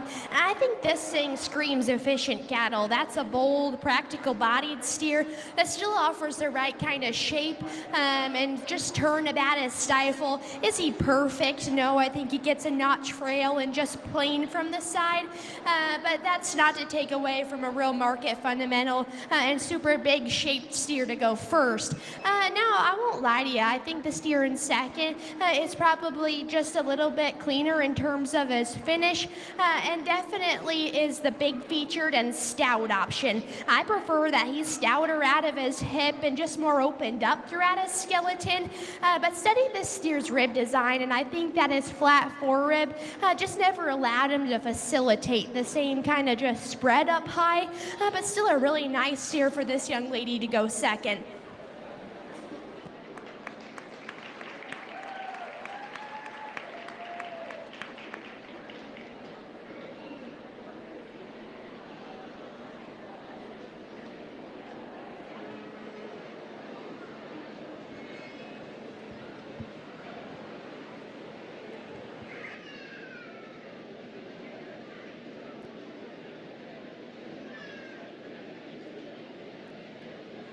Congratulations.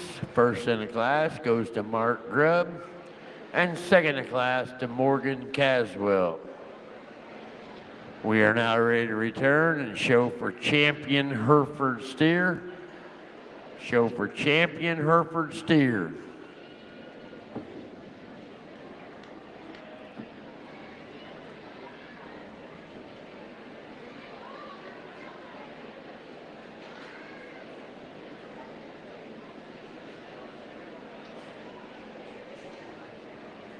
Coming back in from class number 7, back in from class number 7, and first we had Kinley Wright.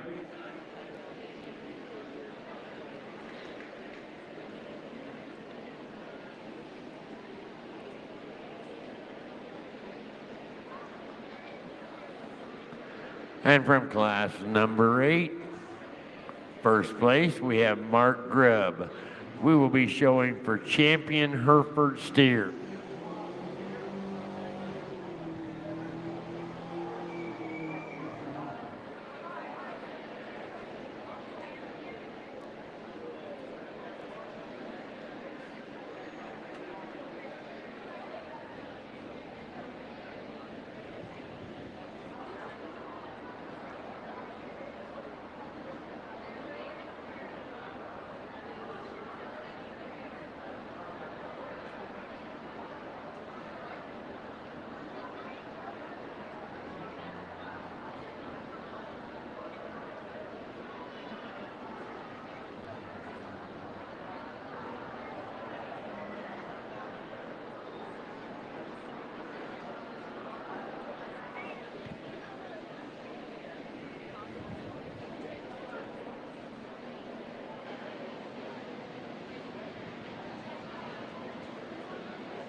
Like I said before, I'm no stranger to the Hereford steer game, and I think these two steers out here are a great representation of their breed, and they do different things for sure. This young lady is going to be your champion. I think this thing's pretty impressive. Not only is he out of the ordinary for a Hereford steer in terms of shape, but still how fresh he is about his head and neck. A really, really nice Hereford steer to go ahead and win this division. We'll pull in his reserve and or his reserve in class to go in contention for reserve overall.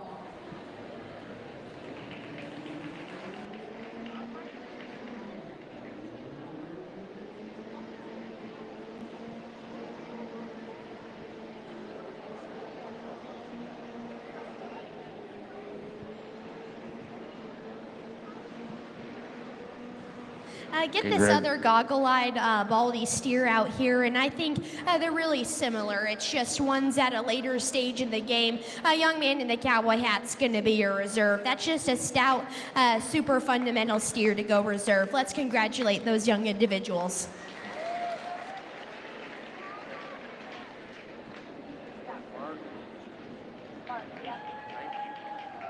Sorry, I got a little help. That's no problem at all, girl.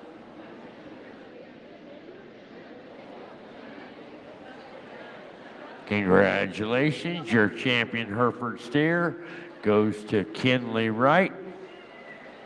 And your reserve champion Hereford steer, Mark Grubb.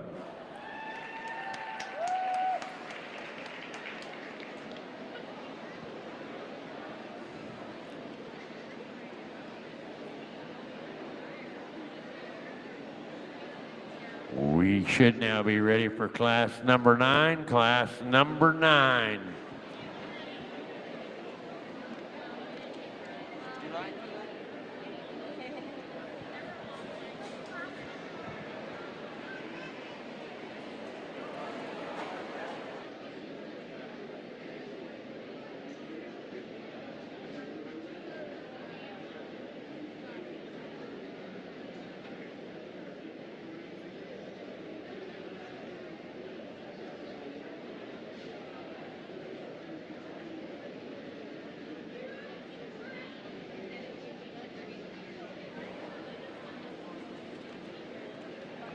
We are now in class number 9. Class number 9. We have 2 entries in the class being shown by Braden Bailey. His steer weighs 1,272 pounds. And that second entry being shown by Brooklyn Fletcher. Her steer weighed 1,282 pounds.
Okay, I'm going to keep the cattle lined up how we have them. So the young lady up front is going to be your class winner. And this is a nice steer to go ahead and start us off. I think this one's very highly presented, and when she gets him propped up, still props up with the right kind of look and lines. And actually, I was surprised that he came with that kind of fresh square shape over the top side of his skeleton.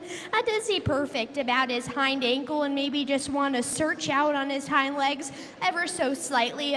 But a nice steer that still has a good future ahead of him. And talk about just a fundamental steer to go second. You know, a black-hided, practical bodied steer that still offers the right kind of foot size and feature. Today just doesn't come with the bells and whistles. The rival is class winner. A nice class to get us started. Congratulations, your class winner goes to Brooklyn Fletcher. And second in class to Braden Bailey.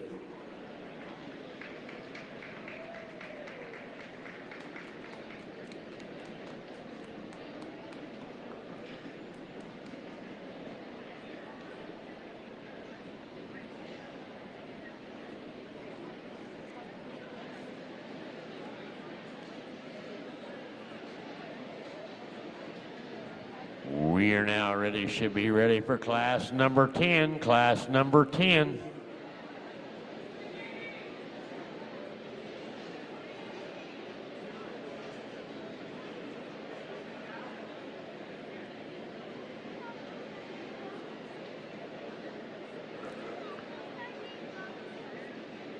This will be our second and last class of main Anjous. Class number 10 will be our second and our last class of main Anjou steers. Our first entry is being shown by Spencer Buchanan. His steer weighs 1,354 pounds. And coming in behind him, we have Maddie Polly. Her steer weighs 1,447 pounds. 2 entries in the class.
Okay, really nice class. And honestly, I wish you could combine these two steers because there's parts and pieces of each one of them that I prefer over the next. But at the end of the day, the young lady in green steer has just got the added punch and power. Again, we're in a market class, and this thing's absolutely massive right out the backside of his shoulder. And talk about a stout, opened up hip, and one that still pried apart in his chest. Something that doesn't get talked a lot about in cattle. But a good chest kind of lays the foundation there back. I think he probably takes that a little too far, though. He's too open at the point of his shoulder. I don't think he reads as practical about the center portion of his body compared to the steer in second. And I definitely don't think he offers the same kind of comfort or reach as the steer in second. But talk about a big, stout, and powerful steer that's definitely a meat and potatoes kind. Now, I'll admit, I appreciate this steer in terms of the shape of his head and neck. And I wish you could put that on the steer that won our class, because that's something that as someone feeding cattle that you could feed him and push him for a later show, because he won't show the kind of maturity as our class winner is. This steer's certainly sound and good off either end. I just don't think today he has the same kind of overwhelming shape. I get behind the cattle. I just wish I could amp him up in terms of turn and shape about his stifle. But two really high quality steers to go ahead and go first and second in that class. Congratulations, your class winner goes to Maddie Polly. And second in the class to Spencer Buchanan. We are now ready to show for champion main and ewe steer. From class number 9. And first, we had Brooklyn Fletcher.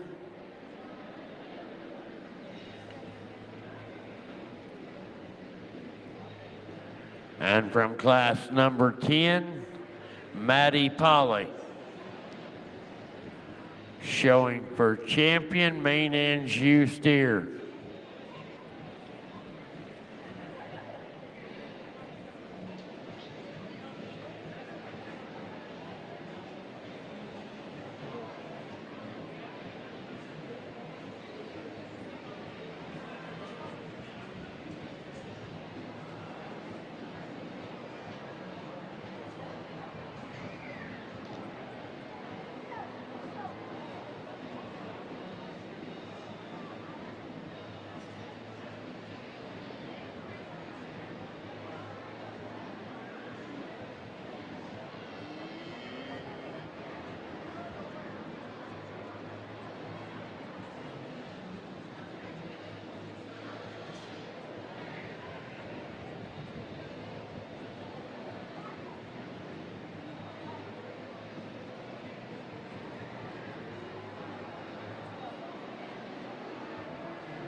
The main division of steers has definitely been the most competitive today, and definitely making me make some decisions. And I'm going to talk these two steers before I place them.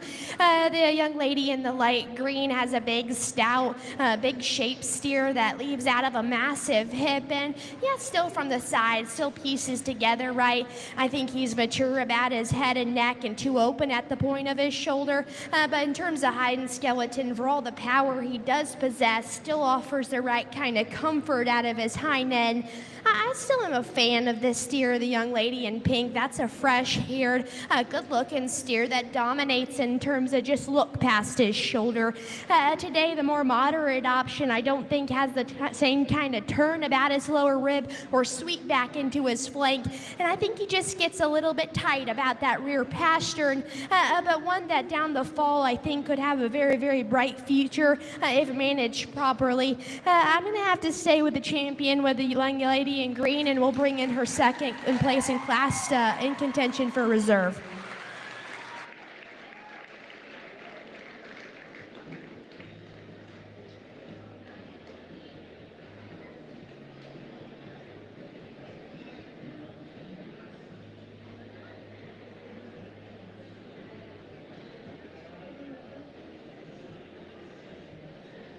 Congratulations, your champion main and shoe goes to Maddie Polly.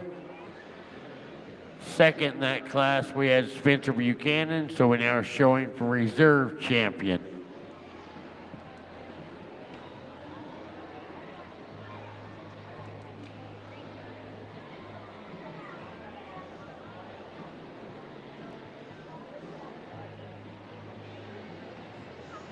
And bring out that second in class, and I think he still embodies the right kind of cattle.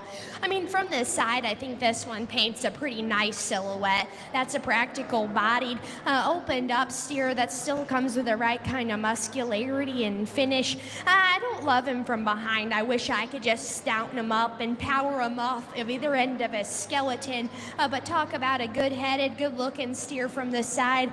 But today I'm gonna have to decide with this young lady to go reserve, and it's close. So if you switched it, I wouldn't blame you. But this steer is just super highly presented, and it has a big square back in him and super stout from behind. Let's give these individuals a big round of applause. Super high quality cattle. And congratulations, your reserve champion main and shoe goes to Brooklyn Fletcher.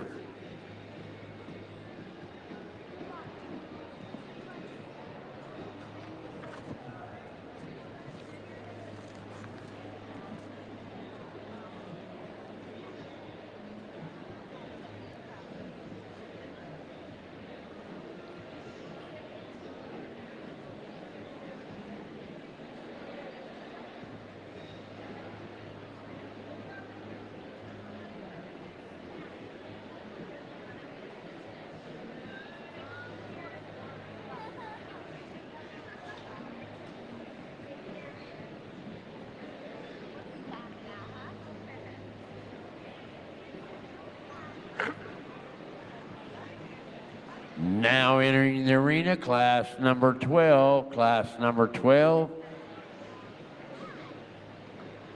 are Simmental steers. We'll have two classes of the Simmentals tonight.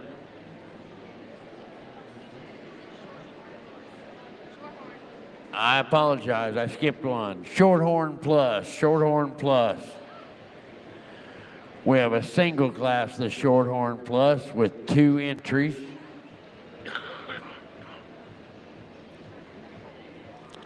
Got an entry by Tyler Campbell and an entry by Colton Stockstill. Tyler's steer weighs 1,113 pounds. Colton's steer weighs 1,319 pounds. 2 entries in the class.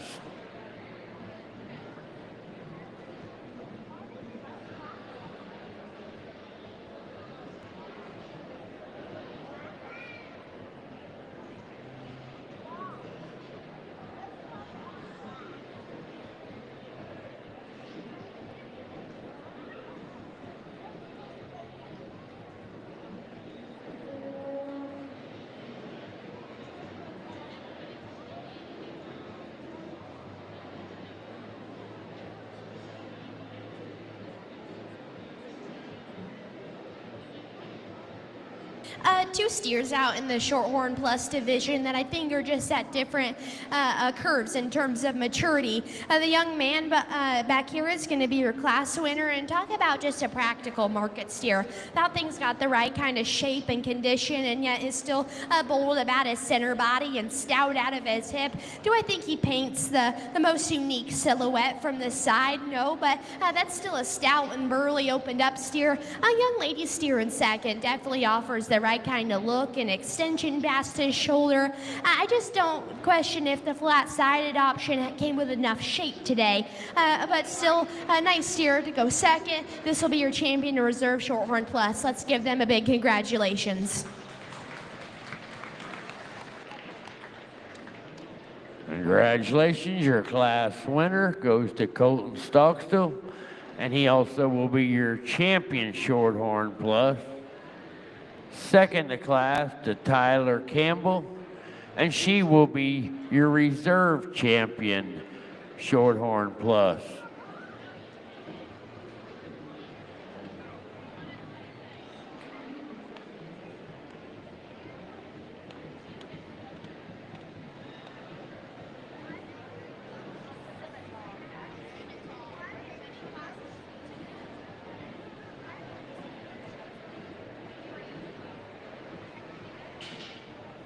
We are now entering the arena. Now entering the arena with class number 12, our first of two classes of Simmental steers. We'll have two entries in this class. First entry being shown by Caitlin Goodwin. Her steer weighs 1,118 pounds. And the second entry being shown by Mason Stevens. His steer weighs 963 pounds. Two entries in the class.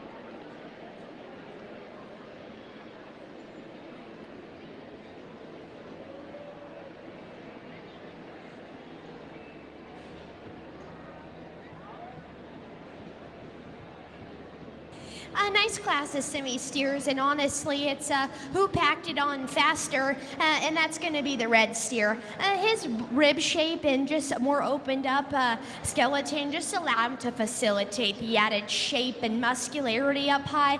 Get behind the cattle, that's the stouter opened up option for sure. A nice market steer to go ahead and win this class. That's not the takeaway from the young man's baldy, because I actually prefer the shape of his feet. That's the deeper heeled option for sure.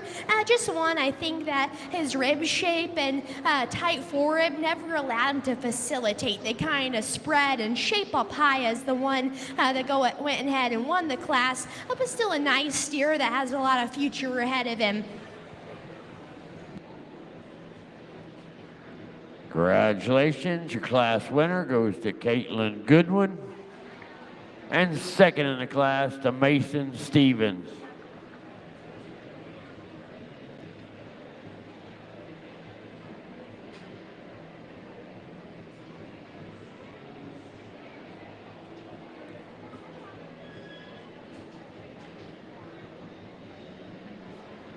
Next up, we're ready for class number 13, class 13. We'll have three entries in this class, three entries in class 13. Our first entry being shown by Jacob James. His steer weighs 1,385 pounds. Our second entry, Reagan Connard. Steer weighs 1,425 pounds. And our third entry, Langley Hill. Her steer weighs 1,470 pounds. 3 entries in the class. Immediately following this class, we will come back to show for champion Simmental steer.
A fun class to sort for sure, and I think there's some big differences in this class. And I think I said this before, sometimes you just wish you could combine 2 steers, and that's steer 2 up top in first and second.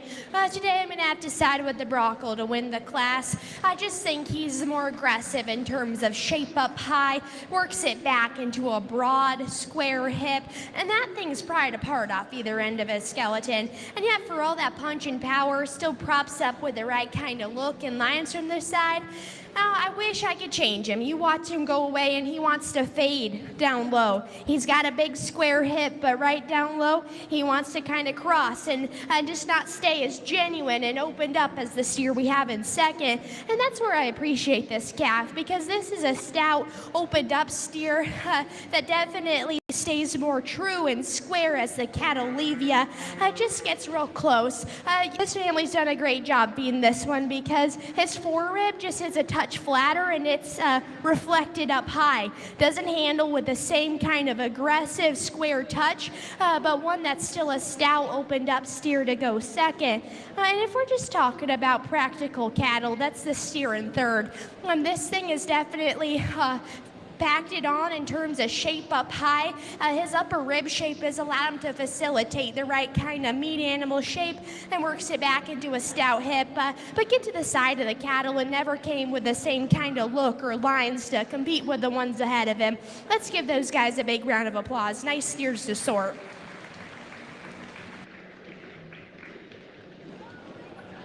Congratulations, your class winner goes to Langley Hill. And second in the class to Jacob James. And third in the class to Reagan Connor.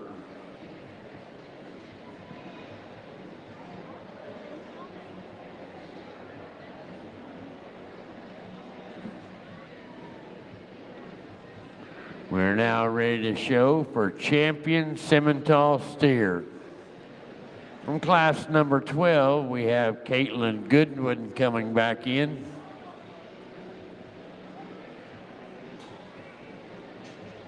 And from class number 13, we have Langley Hill.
A nice lineup of steers to sort. And I'm going to have to side with the Brockle out of the second class. That's a really fundamental, big, opened up steer that still comes with the right kind of punch and power, all while still propping up with the right kind of presence.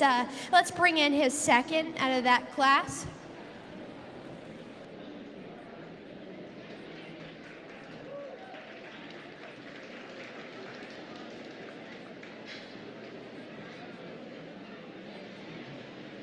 And I think pretty handily this solid black steer fits in reserve. Just talking about the same kind of mold, this steer fits that box. Really nice reserve for this division. Just young lady with the red steer, just never came with the same kind of punch or power to compete. Let's give them a big round of applause.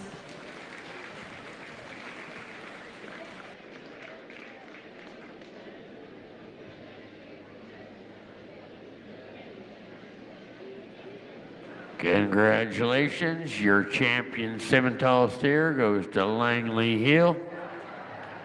And your reserve champion Simmental goes to Jacob James.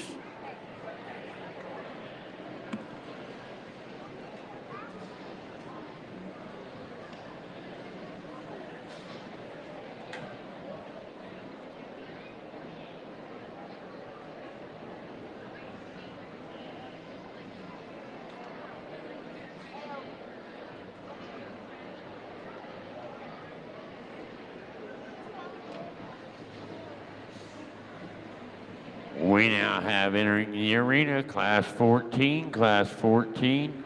It will be a single class of AOB. One entry in the class being shown by Brick and Owens.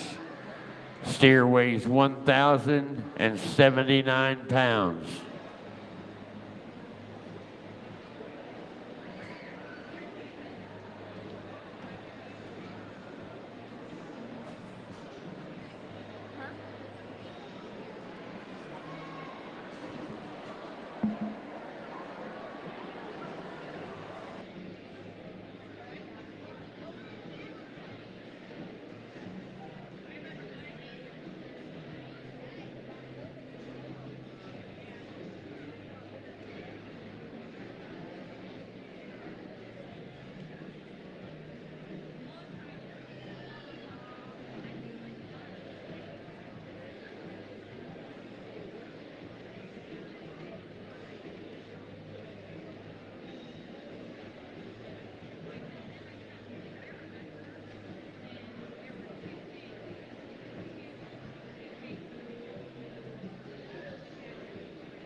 A nice steer in our AOB division, one that's got a good start. He's got a good start in terms of shape up high and definitely has the foundation to pack on a few hundred more pounds. But let's get this young lady a big round of applause. This is your champion AOB.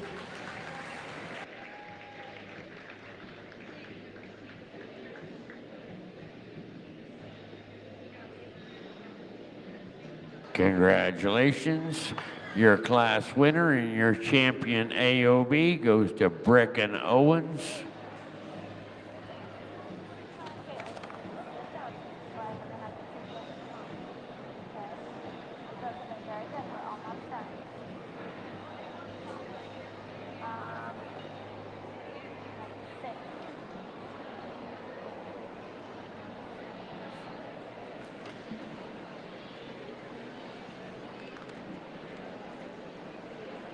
Now entering the arena, our first class of crossbred steers, class number 15. Entry being shown by Trevor Durnall. His steer weighs 992 pounds. Class 15, a single entry.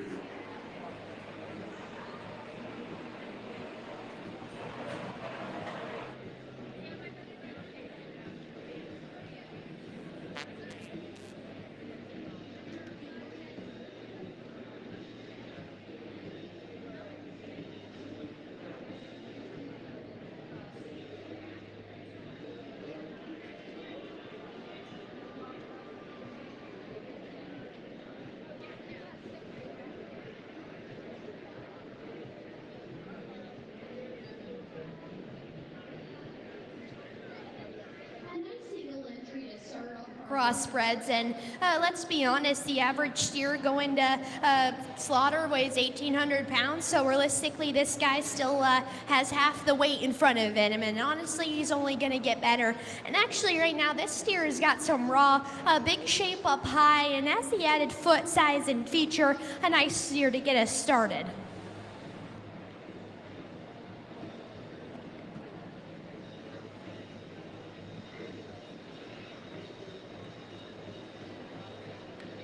Congratulations, your class winner goes to Trevor Durnall.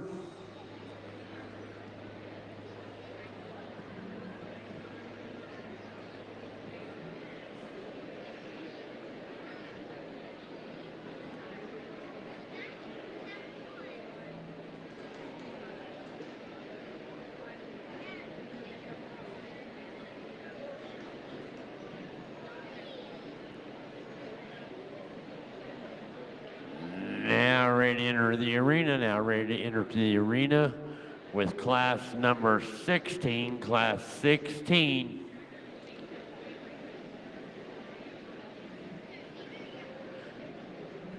Be 2 entries in this class, 2 entries in this class. First entry being shown by Jalen Goodwin. Steer weighs 1,052 pounds.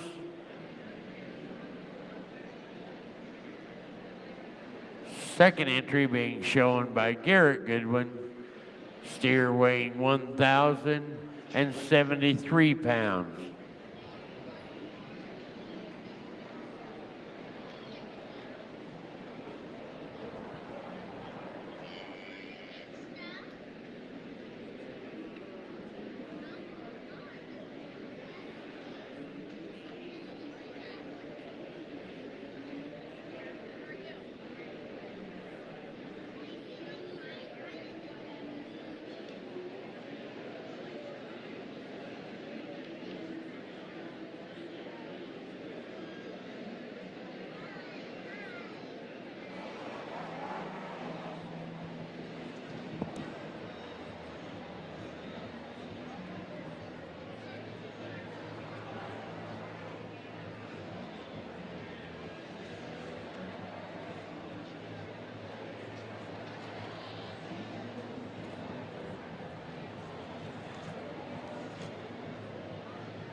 Talk about copy and paste, because these two steers are just about identical. And so it's the small little things that give favor to the young lady out front. Just the slight advantage in terms of shape right out the backside of his shoulder, and just the added turn about his stifle. Now the young man steer in second definitely offers the right kind of foot size and feature. Just today gets a little bit flatter about his forerib and just not as broad out of his upper hip, or offer the same kind of shape out of his stifle, but 2 really, really close steers. A nice way to round out this class.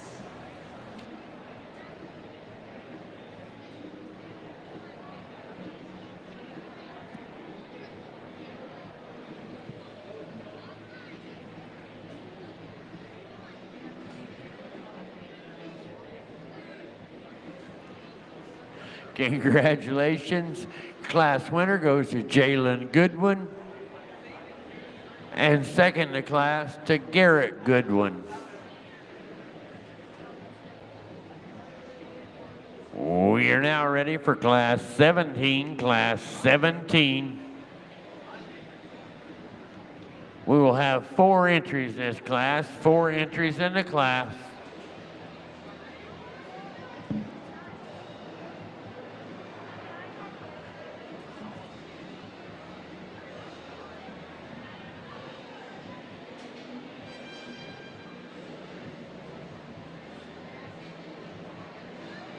Class number 17, 4 entries. Our first entry is shown by Emmeline Pemberton. Steer weighed 1,115 pounds. Second entry, Waylon Van Devender. Steer weighed 1,140 pounds. Third entry, Riley Martin. Steer weighed 1,162 pounds. And your fourth entry, Leona Fair, steer weighed 1,181 pounds. 4 entries in the class, and the class is complete.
Kinds in this class, which makes it fun to talk and sort.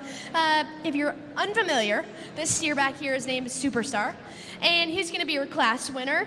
I think that's a stout, big shape steer that it embraces the right kind of market fundamentals.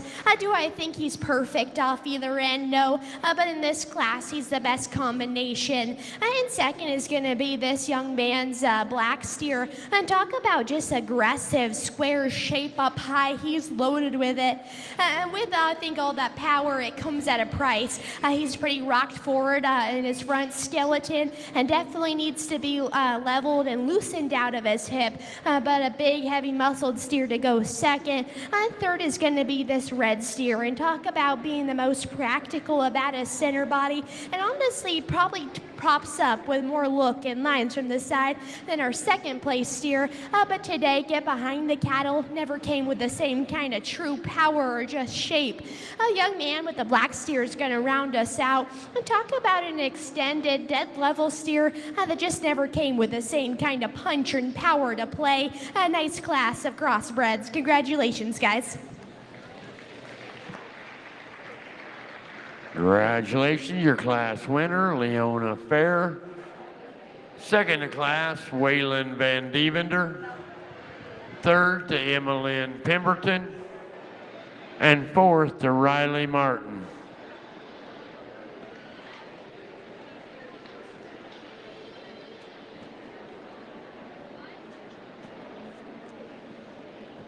Here.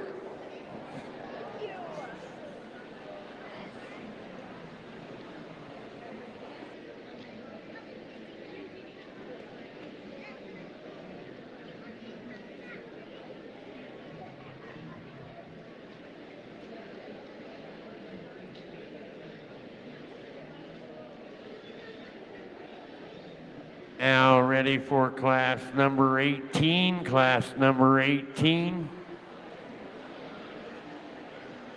We will have 3 entries in the class. Entries are being shown by Trevor Stogstill. His steer weighs 1,254 pounds.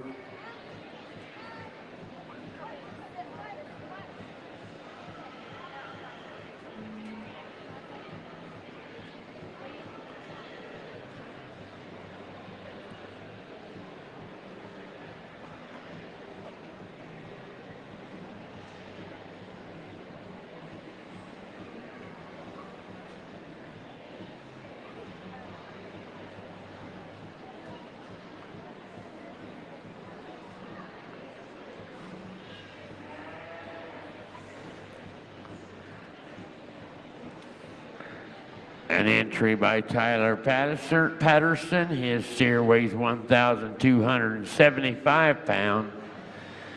And an entry by Ezekiel Neal. Steer weighed 1,274 pounds. 3 entries in the class.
Nice class of crossbreds to sort, and I think this young man in the middle steer from the side just paints the best portrait in terms of being a show steer. That thing's pretty hard to beat in terms of his look and lines from the side, and still comes with enough muscle and power to go ahead and win this class. A young man's painted up steer in second is massive featured, and definitely has got a big old back in him. I think his kind of raw muscularity kind of comes at his disadvantage. Just gets a little bit hard through the center portion of his body and never came with the same kind of balance. And the young man that's going to round us out today, talk about a practical fat steer to go third. Every day in real day life, this thing is functional type of cattle. Just today doesn't come with the same kind of overwhelming bells and whistles as the ones above him. A nice class of crossbreds.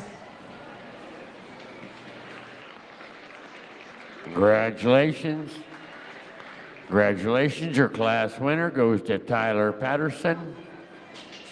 Second in the class, Trevor Stogstill. And third in the class, Ezekiel Neal.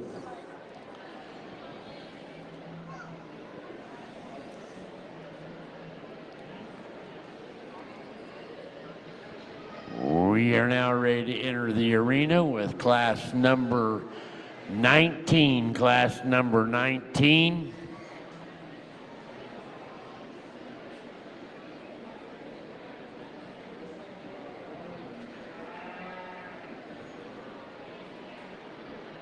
Class number 19 has 2 entries. First entry being shown by Isabel Grubb. Steer weighs 1,343 pounds. And a second entry being shown by Riley Martin. Steer weighs 1,391 pounds. 2 entries in the class.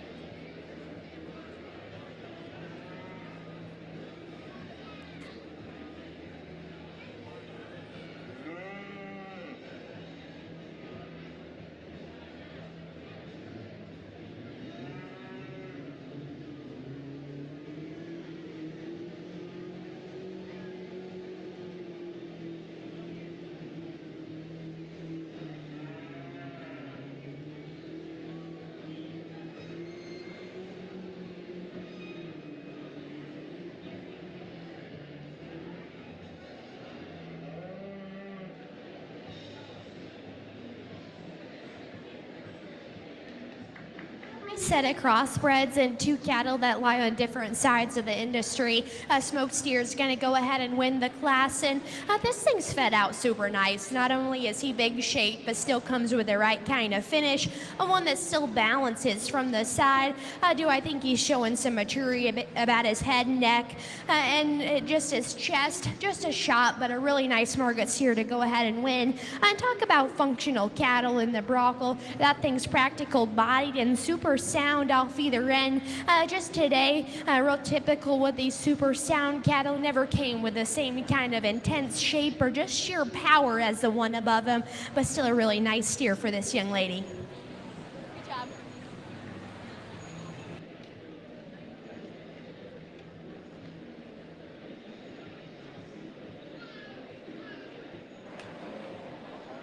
Congratulations, your class winner of Class 19, Riley Martin. And second in class, Isabel Grubb.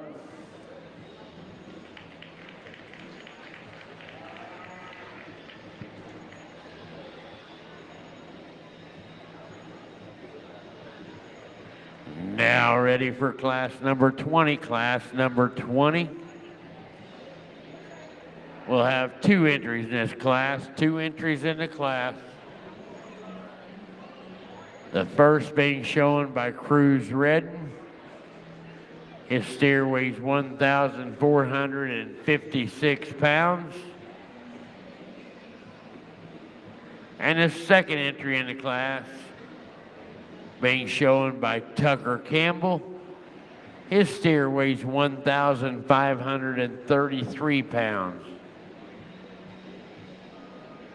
2 entries in the class.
A young man with the painted steer up front is going to be your class winner.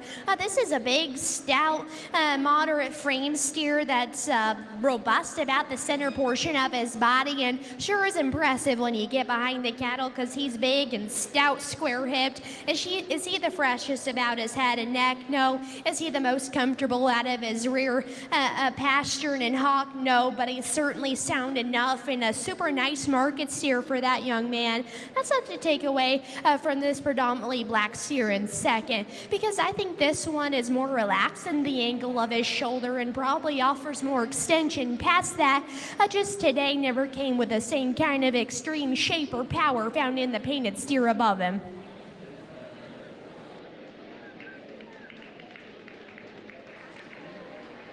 Congratulations, your class winner goes to Cruz Redden.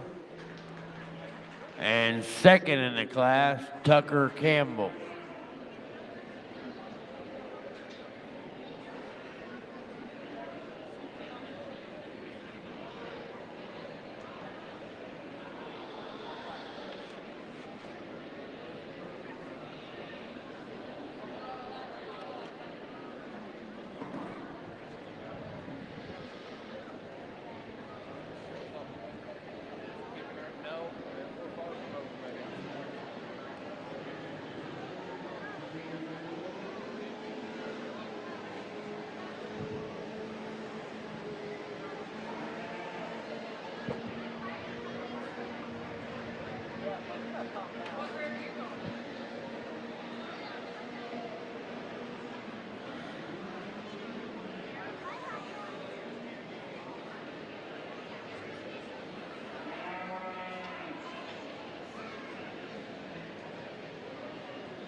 Now showing for champion crossbred steer.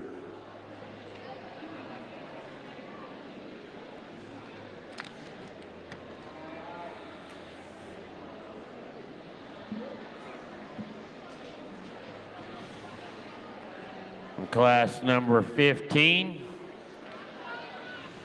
class winner Trevor Gurnall. From class number 16, class winner Jalen Goodwin. Class number 17, class winner Leona Fair. Class number 18, class winner Tyler Patterson. Class number 19, class winner was Riley Martin. Class number 20, class winner Cruz Redden.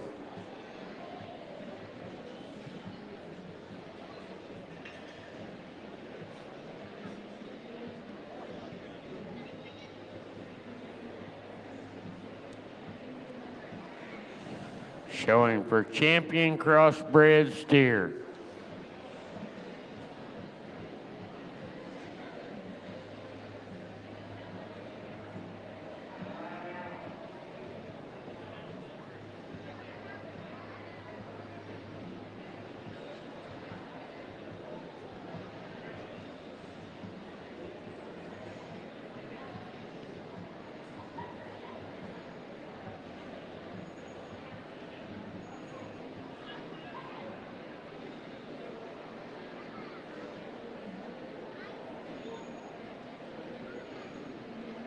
Well, fun division of crossbreds to sort. And I'll be honest, in this lineup, it's kind of who has the most complete balanced profile and avoiding the kind of big problems.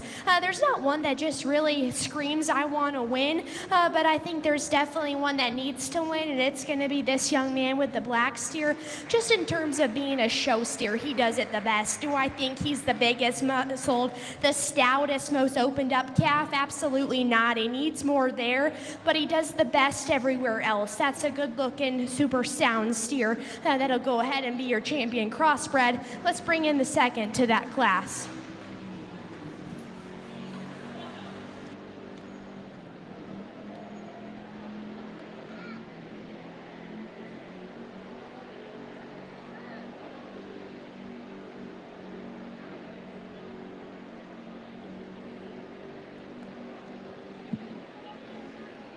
Congratulations, Tyler Patterson, your champion crossbred steer.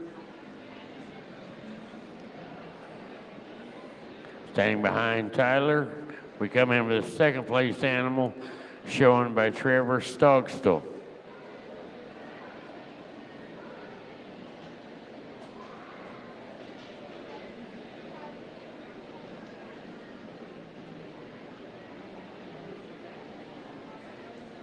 Contention for reserve crossbred just kind of by default falls into these two cattle.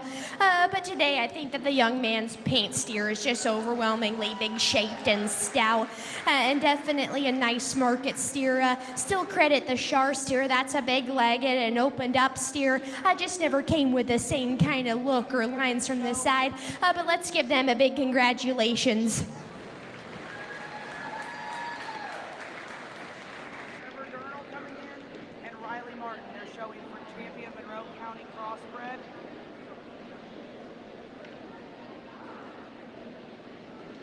Riley Martin, champion. We are showing for champion Monroe County Crossbred.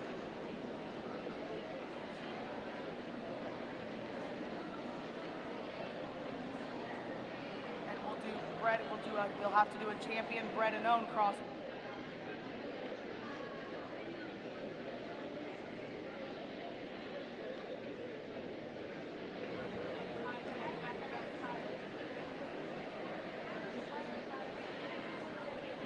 Congratulations, your champion crossbred goes Tyler Patterson, and your reserve champion goes to Cruz Redden.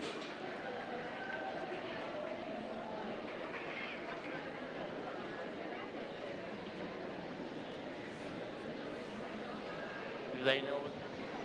Okay. We now will show for champion Monroe County born and bred crossbred. We'll have 2 entries in the class. 2 entries in the class. We'll have Trevor Durnall.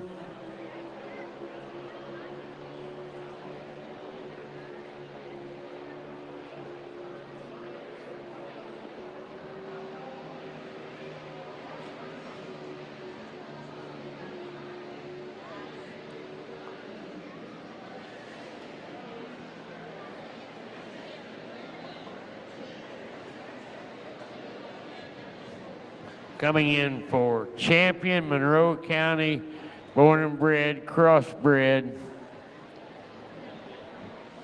First entry being shown by Trevor Durnall.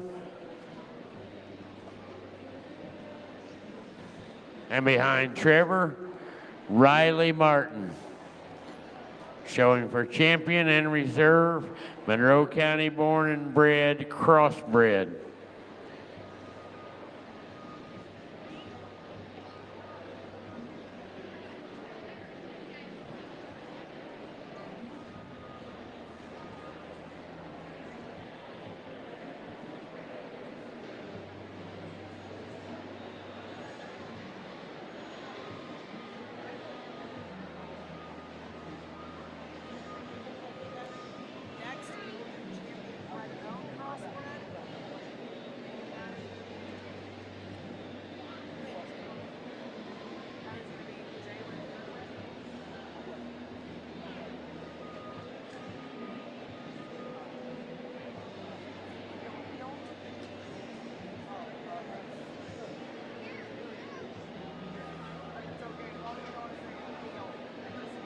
Two nice steers that both these individuals raised in this county, so let's go and give them a big round of applause.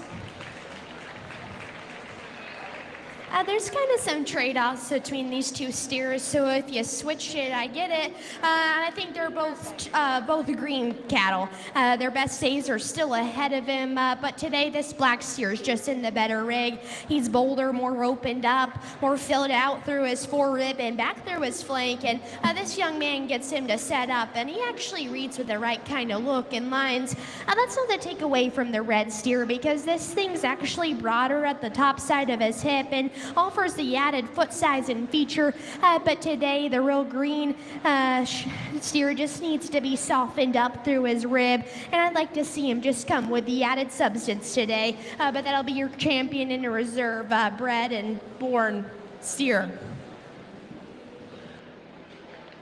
Congratulations, your champion Monroe County born and bred crossbred goes to Riley Martin. And your reserve champion Monroe County born and bred crossbred goes to Trevor Durnall.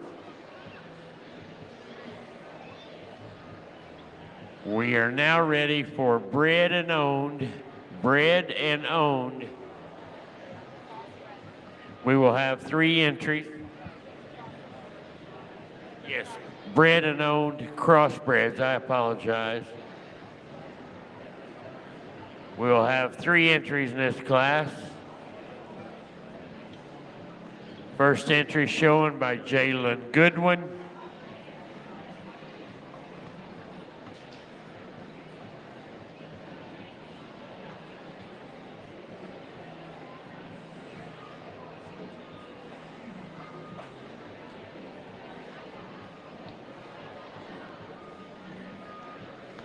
Got an entry by Ezekiel Neal.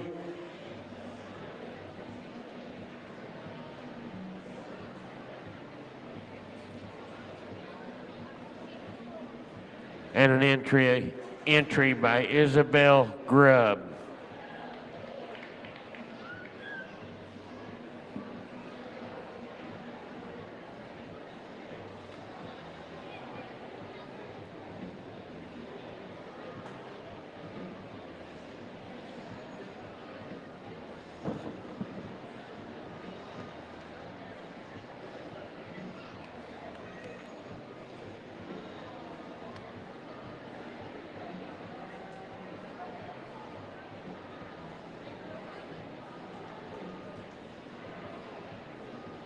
These cattle all fit the same mold. It's just today where they're at in terms of their curve of growth and maturity. Your champion's going to be the young man in the middle. That's your best blend of both muscle and power, and yet still offer some presence from the side.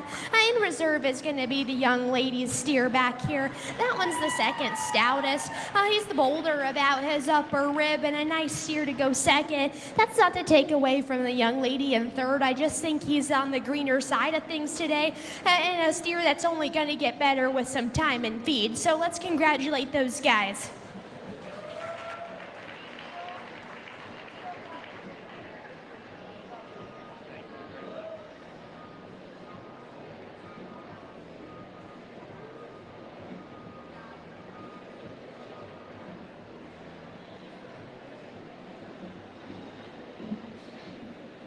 Congratulations.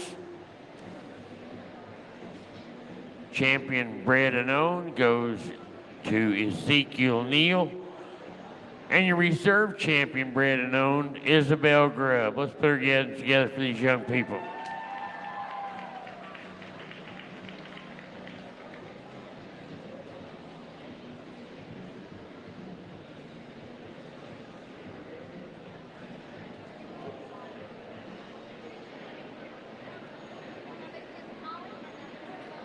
What? Yes, everything up here. No, we're going to not nice. They have the new Champions Crossbred of also the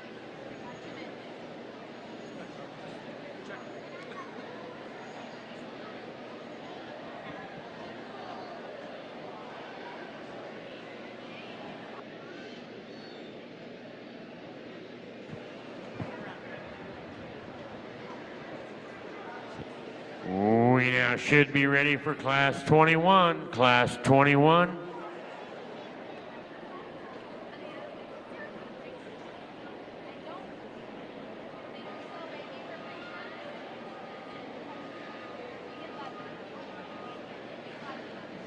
Coming in now with our market heifers.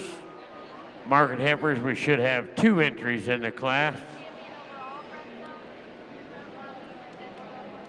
First entry being shown by Tucker Campbell. His market heifer weighs 796 pounds.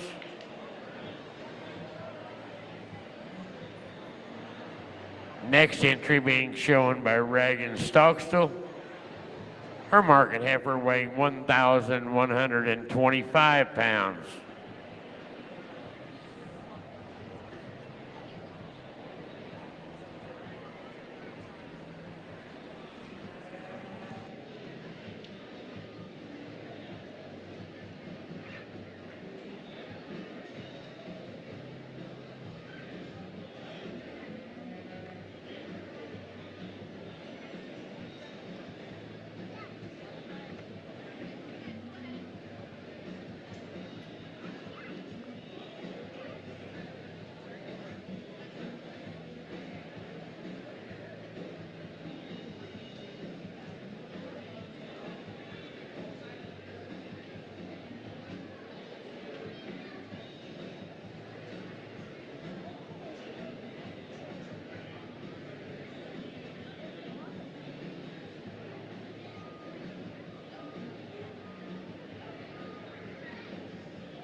These are our only 2 market heifers, but this young lady with the baldy is going to be your grand champion. I think that heifer just embodies the right kind of shape.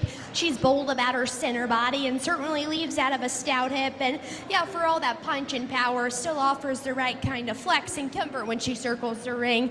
That's not the takeaway from this young man's heifer in second, because she still offers her strengths. She's still a level, good-looking heifer that still reads with the right kind of look and lines, just compared to her contemporary, never came with the same kind of overwhelming mass or substance. Young lady's going to be your champion market heifer, young man's her reserve. Let's give them a big round of applause.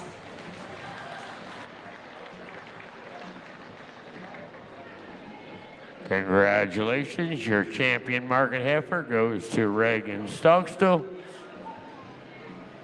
And reserve champion market heifer, Tucker Campbell.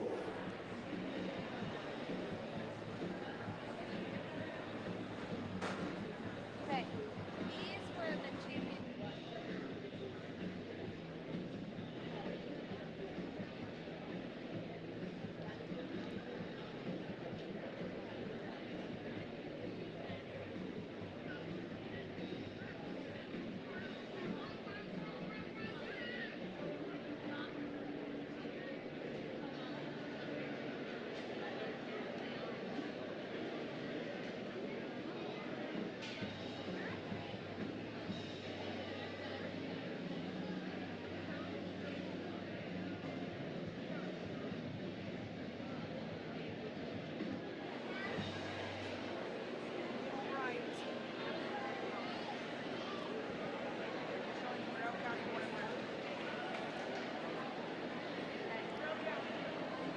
Monroe County born and bred.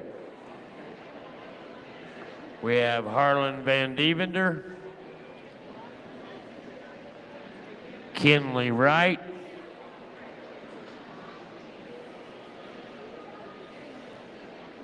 Spencer Buchanan, Reagan Connard, I apologize, and Riley Martin. Showing for champion, Monroe County born and bred.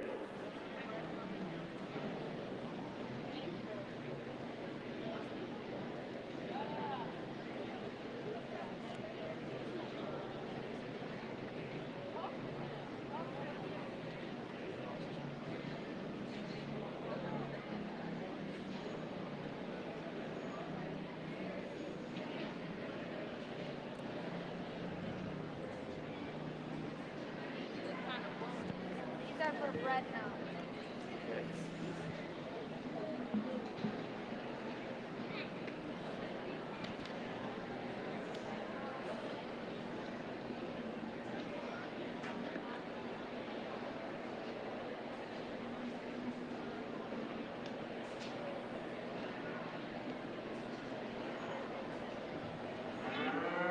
Okay, well, this is a really impressive lineup of cattle, and something that you guys should definitely be proud of.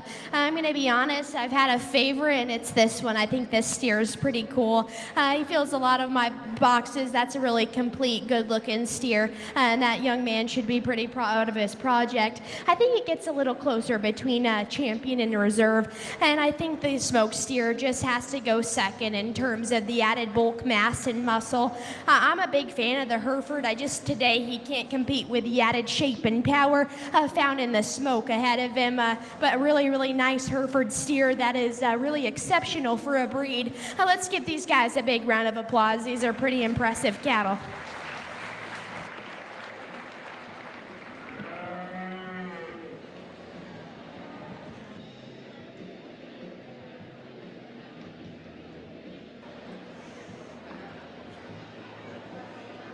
Champion, Monroe County born and bred. Congratulations goes to Spencer Buchanan. Reserve champion, Monroe County born and bred, Riley Martin.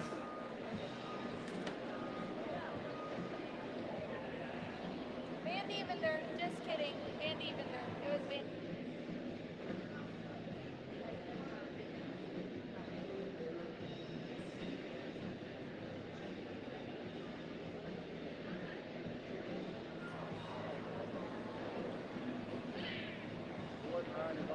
We got it. We're mixing it. They look the same from behind.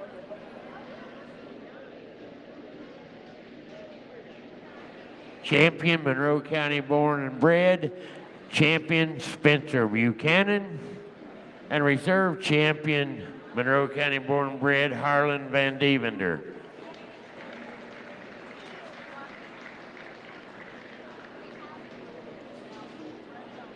Yes, bred and owned. I should have four animals. Now ready for bred and owned. Now ready for bred and owned. 4 entries coming in. We have Jacob James, Brecken Owens, Ezekiel Neal, and Tucker Campbell. 4 entries showing for bred and owned.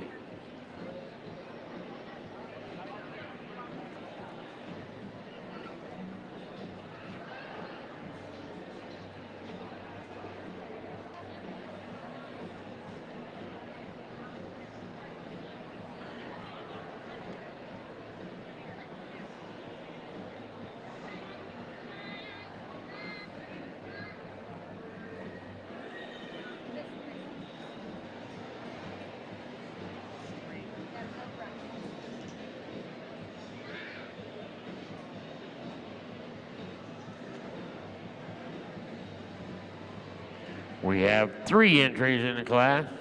Once again, Jake James, Ezekiel Neal, and Tucker Campbell. A really impressive lineup, and I think pretty handily this young man steer was going to be your champion. That thing's pretty impressive and definitely stands out in this lineup. And I think with that, the young man steer right in the middle goes second. I just think in terms of bulk and mass, that's an easy second. The market heifer today just doesn't come with the same kind of punch and power in suit with being a market heifer. And let's give those individuals a big round of applause.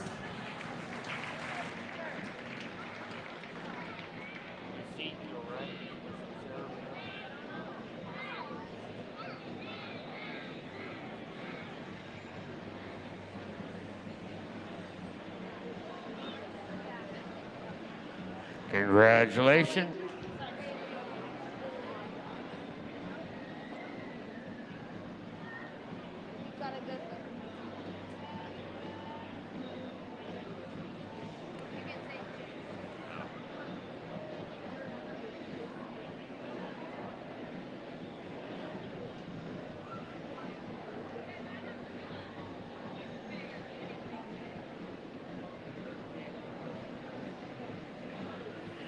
Congratulations, our champion was Jake James.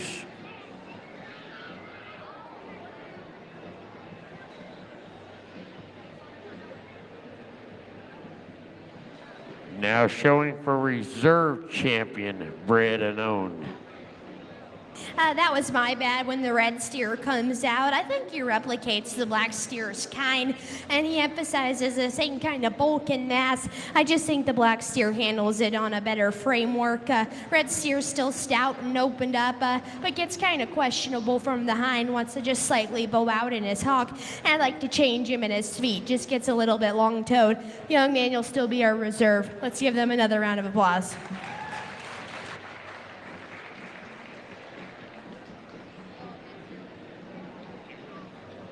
And congratulations, your reserve champion goes to Ezekiel Neal.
Now going right into our grand drive. Our champion Charlet, we have Brooklyn Fletcher. Champion Chianina, we have Reed Patterson.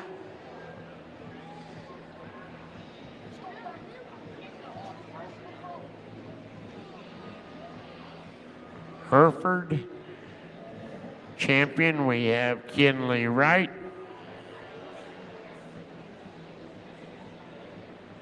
Main Anjou, we have Maddie Polly.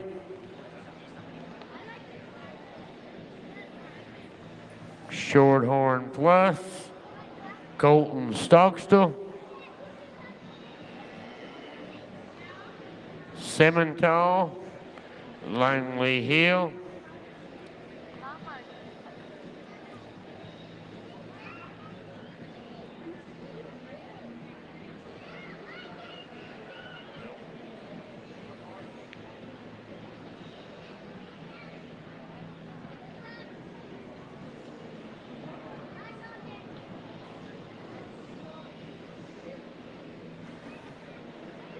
Crossbred, Tyler Patterson.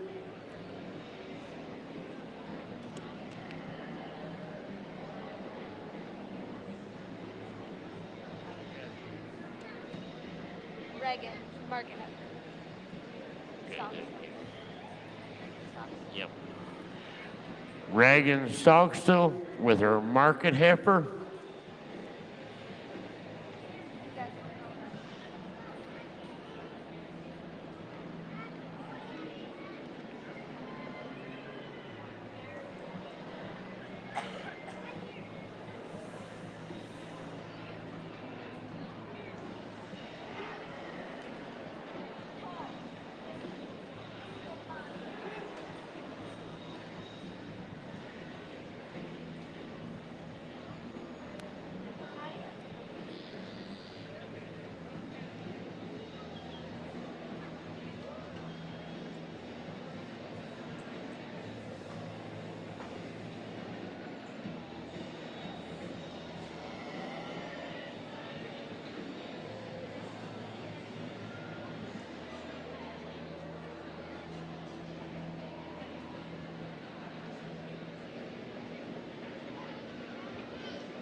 Okay, well, I think we should start off by congratulating these individuals because these are all really high quality steers. I'm not big on grand drive speeches, and I don't want to keep everyone out here for too long. But I think that all these cattle are really good in their own right in terms of breed, where they're at in terms of year, and I hope that some of these go on and keep on showing. It's going to be a tight top 5, and I'm going to take just a little bit longer to go ahead and make sure I get it right. But again, thank you guys for having me. I've had a really awesome time and exciting time sorting cattle. It's always a great day when I get to judge cattle, so really happy to do that. But I'll go get you a top 5. I'm going to give them a sec to look at them, and then we'll go from there.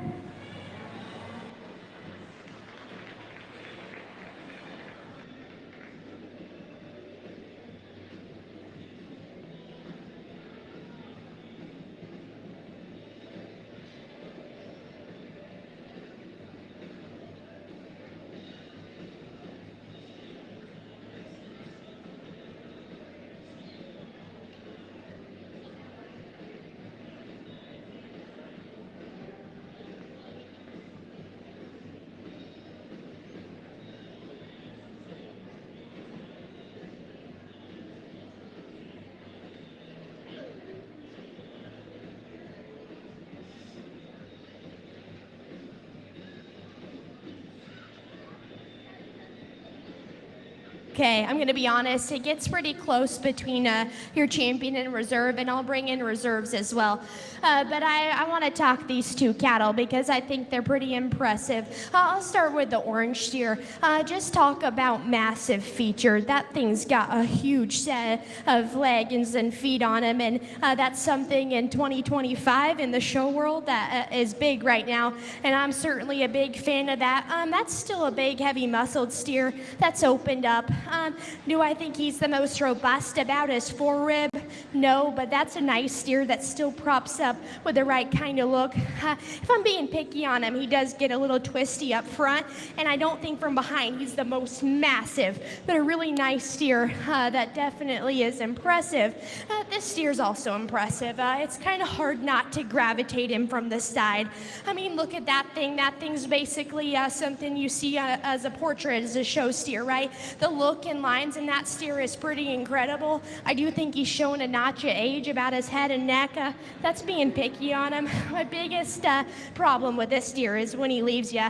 His hind legs are getting pretty out there, and one that I think they've been managing, but something that's still concerning. At the end of the day, it's a market steer show, though, right? Muscle, it's just sheer bulk and power is something I'm an advocate for. So I'll go get you a champion, and we'll bring in reserves as I keep picking them. But this young man will be your champion. Let's bring in his reserve.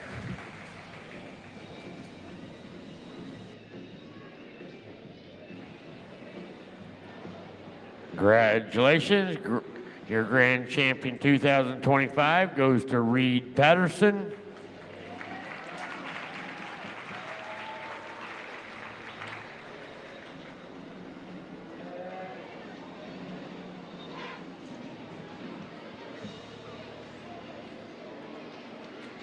Staying reserve behind Reed in a key breed, we have Harlan Van Devener come in.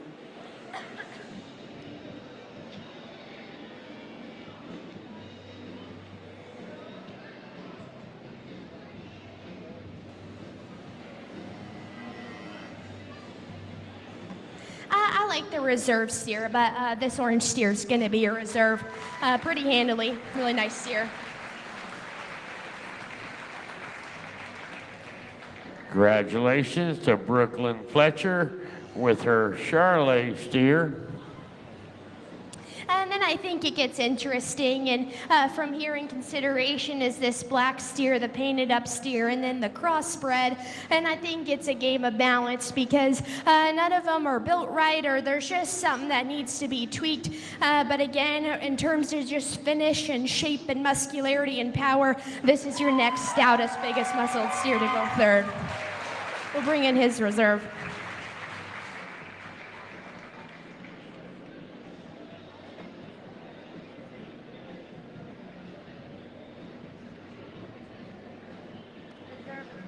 Congratulations to Maddie Polly with her third overall. Are they bringing it in? 1 minute on the reserve. They're bringing in her reserve.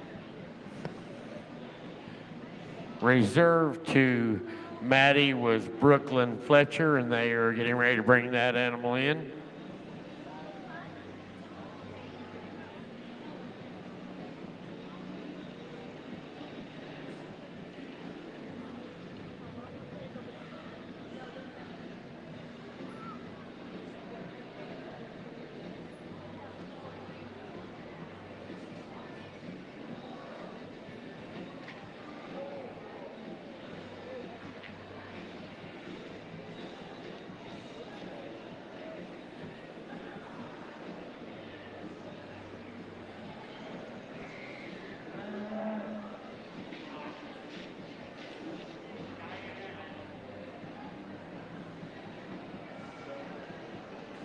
A nice reserve. I like the Crossbred. I think that he's the next problem-free option. A nice steer that's got a big future.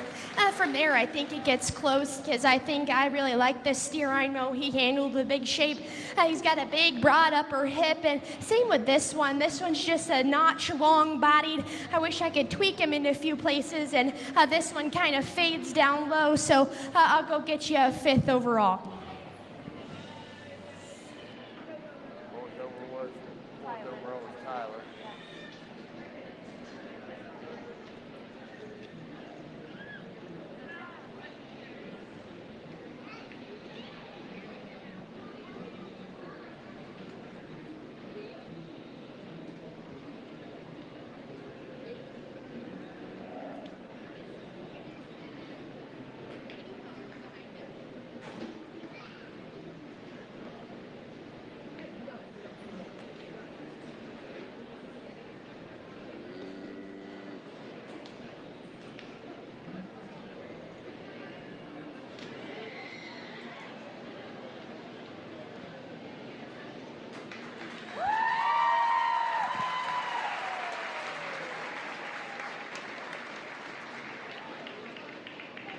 You guys, that was a fun top 5. Congratulations. It takes a lot of time, effort, and resources to get here.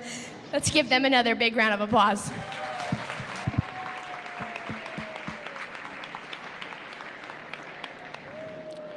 Congratulations to 4th overall to Tyler Patterson and 5th overall to Langley Hill. Let's go over them all. Let's go ahead and get our pictures taken of our winners. Get our pictures taken now, then we're gonna go into awards. We'll follow that right up with showmanship.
I'm sorry. Ask for all these club members up towards the arena so we can do awards for showmanship.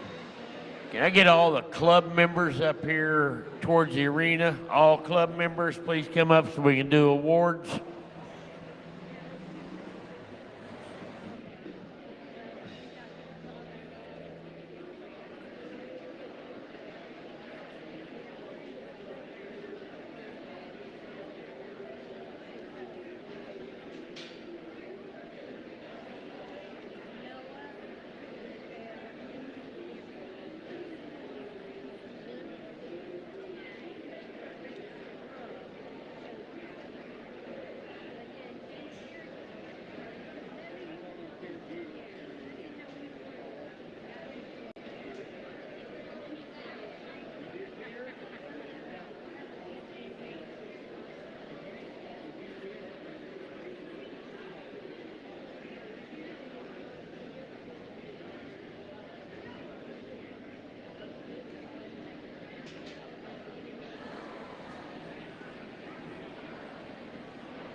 We're getting ready now to do awards, so I have called in the barn for all beef club members to come up if they would, please.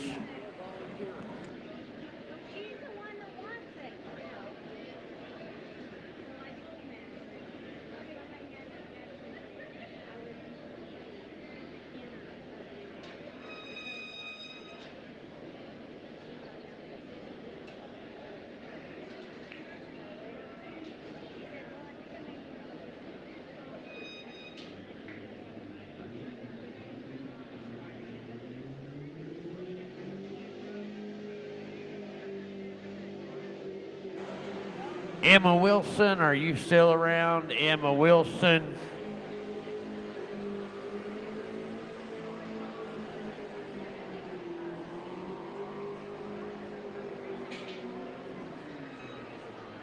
Emma Wilson or Megan, are you around close?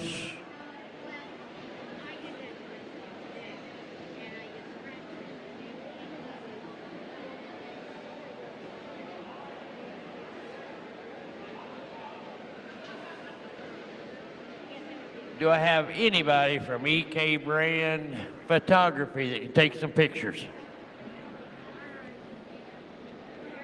That's okay. They've been really busy. They've taken some great photos for us. We'll be all right.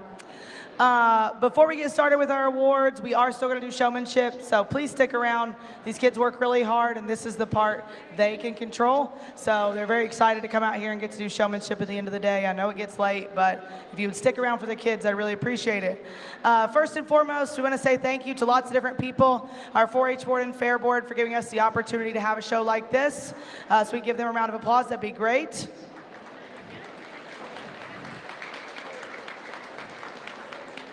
A huge thank you to our announcer, Kevin Burks. He announces all week long. I don't know how I have lost my voice, but he hasn't. So big thank you to him, please. A special thank you to our ring help, the Drake family, Danny, Cody, Hunter Monix. I had Shelby up here helping with this. I had Heather down in the barns. I wrangled them up a couple weeks ago, and I was like, I need your whole family here to help me do this because I can't do this show without you. And they, no problem, came and did it. So huge thank you to them. Let's give them a giant round of applause. They are not in 4-H anymore, but yet they are in 4-H again, so I've got them back up here. Also, I would be amiss to not thank my co-leaders, Jonna Martin and Alan Carmichael. I could not do all of this without them. They have handled so many different things this week that I just do not have the patience for at this point. My son started 4-H this year, so it's been a whole nother ball game, and they have handled so many things. They handle so many things throughout the year. We couldn't do various different things without them, and so please give them a huge round of applause as well. And a final, I just want to say thank you to all of our parents and club members. We have such a great time all year. We have, and I'm being dead serious, we literally have zero problems. So we do not have any issues. We don't have any issues through tag-ins. Our check-in goes super smooth. Everybody's from Extension Office is super happy to sit with us because nothing ever goes wrong. Like we literally just, we may lose a tag, but it's no big deal. And everybody's always so polite, so respectful. Any problem is brought to us in a very kind and respectful way. They always are super, super helpful. We have no problem getting help. If you listen to Kevin list off our sponsors, I mean, that right there tells you how many people want to help us and do help us. And so, like, our club is just great. And so you guys deserve a round of applause just for that alone. Okay, so now on to the actual awards. So we're going to start out with our rate of gains. We have our beef rate of gain. So this is an award for the animal that gains the most pounds per day from tag-ins till we check in at the fair, okay? And I am super excited, which this is the, I mean, this is the main point of the project, right? If they can feed one and get a super high average daily gain, that's the idea. And so we have two different ones. We have a beef and a dairy because dairy steers just gain differently, and we appreciate and respect that. So without further ado, our beef rate of gain is Ezekiel Neal with his steer gaining 3.76 pounds a day. Hey, Zeke, will you come here real quick and take a picture with us? And then wait, let me get the dairy, and then we'll take a picture all together, okay? Stand right here. All right. And our dairy rate of gain is Carson Elliott with his steer gaining 2.85 pounds a day.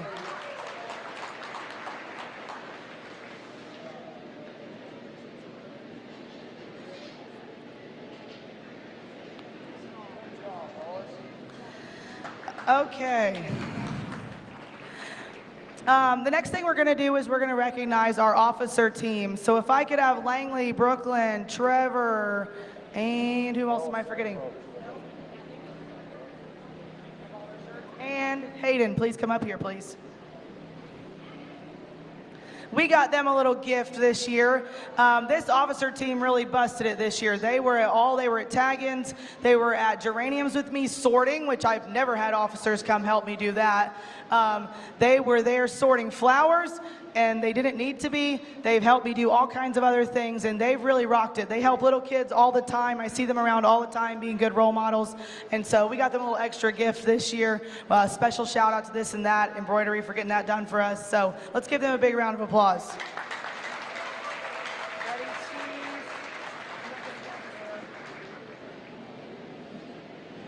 All right. Okay. Up next, we're going to do our Herdsman Award. So the Herdsman Award is pretty prestigious, and because of that, we've done it so many different ways for so many different years. And finally, last year, we came up with a good way where we really didn't like the idea of choosing one because there's no way to not be biased. There's no way to say, well, I know this person better and this person better, and so it never feels truly fair. So last year we came up with an idea where they take a test over different things, beef cattle terminology, nutrition, body parts, meat parts. We rank those quiz scores. They do an interview with a panel of interviewees, people from within the community, people who have been past beef club leaders, people who raise cattle. And then they also get ranked as far as their points in the beef club because that represents, you know, how much they are involved in helping all the time.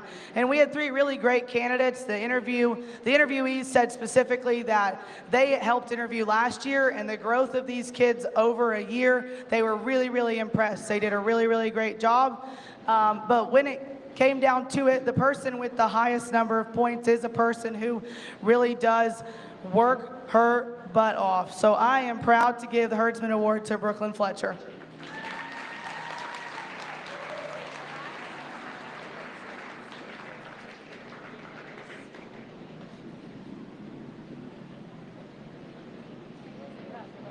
Congratulations.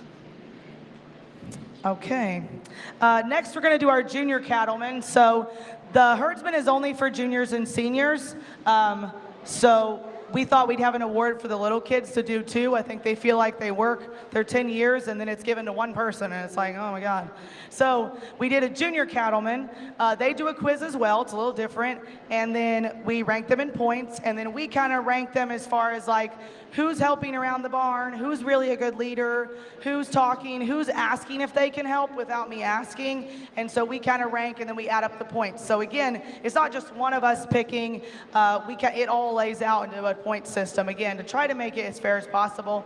And so we had top 5 individuals that were the top 5 in the quiz, and they were going for the overall. And our overall junior cattleman goes to Langley Hill.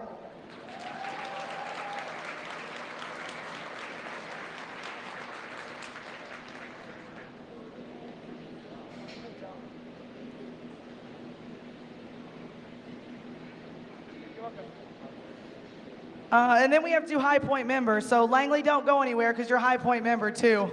Let's give her a round of applause.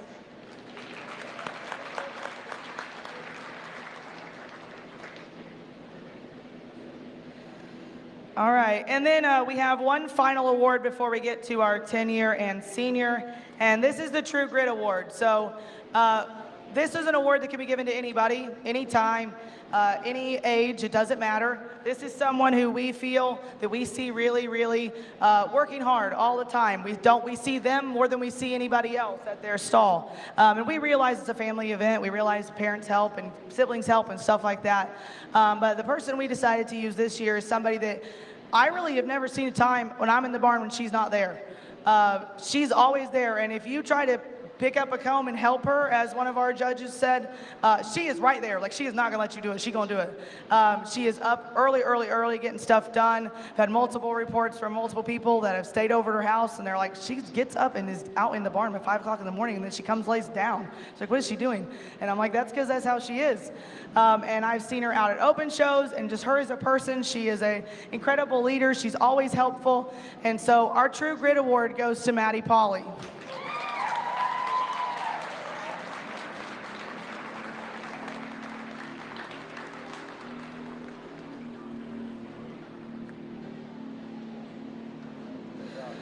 All right, and last but not least, we are going to recognize our 10-year members and seniors. So I need Brooklyn Fletcher, Isabel Grubb, and Brady Bailey to come to the front, please. You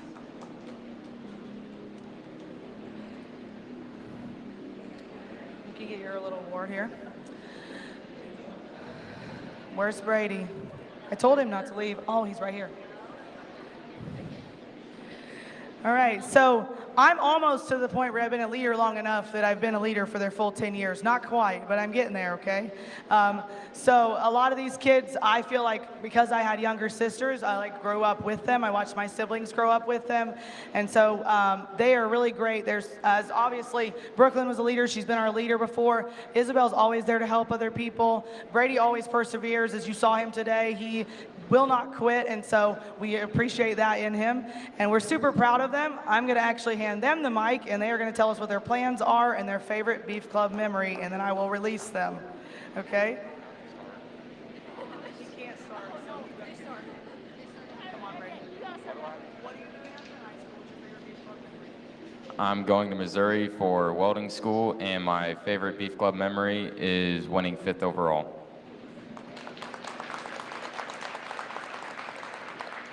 I am going to be a screenwriter, and my favorite Beef Club memory is winning Reserve Way of Gain. Hi, I'm Brooklyn. I'm going to University of Southern Indiana for accounting, and my favorite Beef Club memory is probably Battle of the Barns. But I came up, well, the Bailey family came up to me earlier this week, and they asked me, well, they've all told me actually, that we got you guys, as leaders, gifts, and a little thank you card. So people like Taylor and Jonna and Alan, they spend so much time coming out, doing events, they come to tag in, they're running meetings every month, and without your guys' help, this Beef Club would not run as smoothly as it is. So we wanted to give you guys a little gift as a thank you.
Hello? Okay, that's it for me. So I will, here in about 10 minutes, we'll get started with showmanship once Kevin gets back up here. I'm still talking though, just for one more second, guys, one more second. Taylor always thanks her co-leaders, but I want to make sure that she is thanked. Guys, this lady works daily for this beef club. I'm not even kidding. She works so hard with, I get a text almost every day with a question like, what do you think of this idea for a thing? Or what do you think about this? Or what should we do about the next meeting? This lady works daily for you guys, 365, 24/7 sometimes. You don't know how late I get these texts sometimes. So, guys, I just wanted to say thank you to all she does, and I hope you guys can give her a round of applause because she just does so much. She does so much.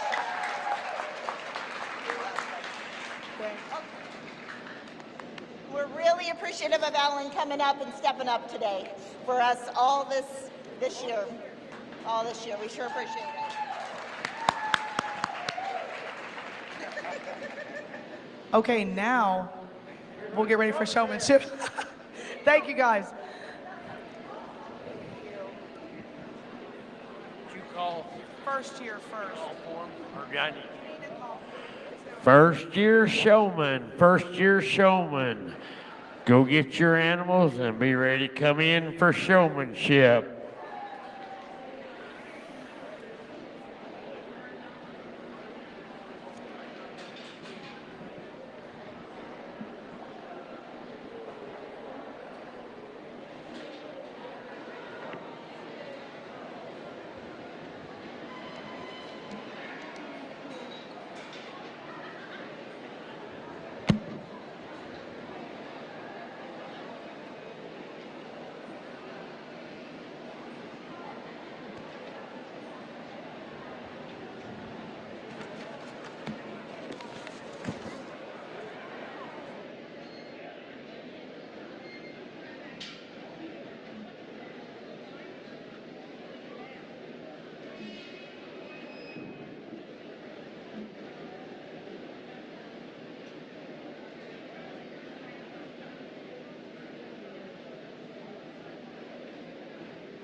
Now entering the arena, we have our first year showman, first year in beef.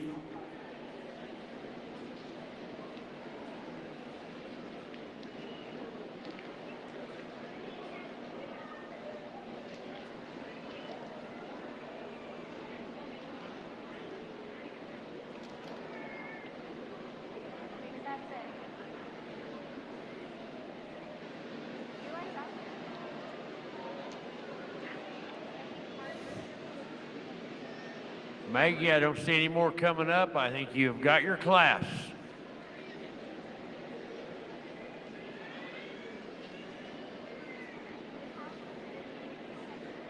I would like to once again thank our queen and our court down here. They've done a tremendous job all week, and today was no letdown at all. I saw these girls here at 8 o'clock this morning, and I'm still seeing them, so thank you, ladies.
Okay, well, let's give these guys a big round of applause because they're doing really good.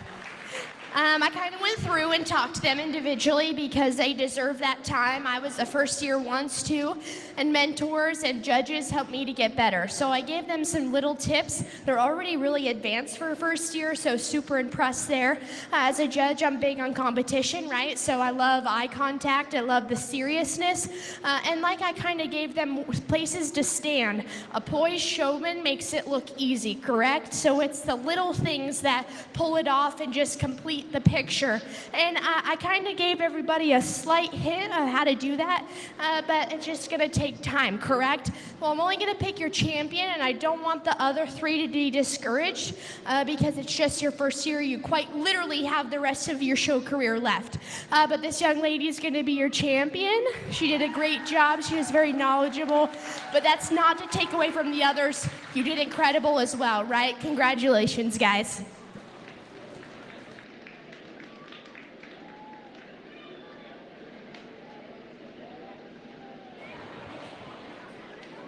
Congratulations, Leona Fair, your first year beef showman. Congratulations, Leona.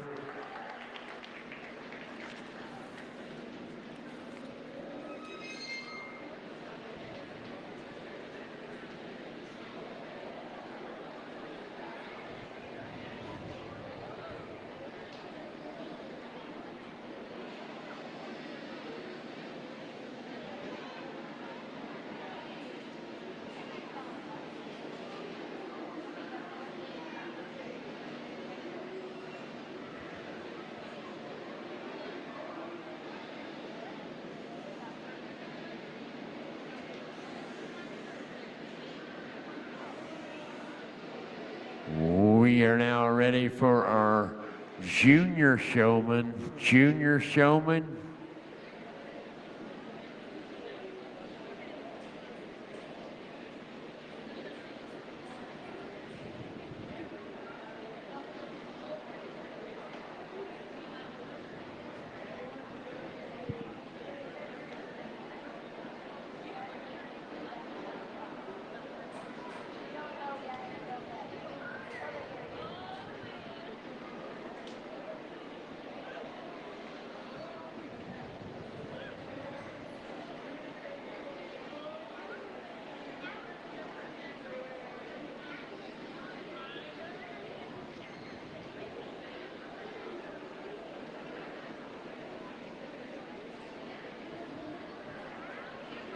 We are now coming in with our junior showman. Our junior showman coming in now.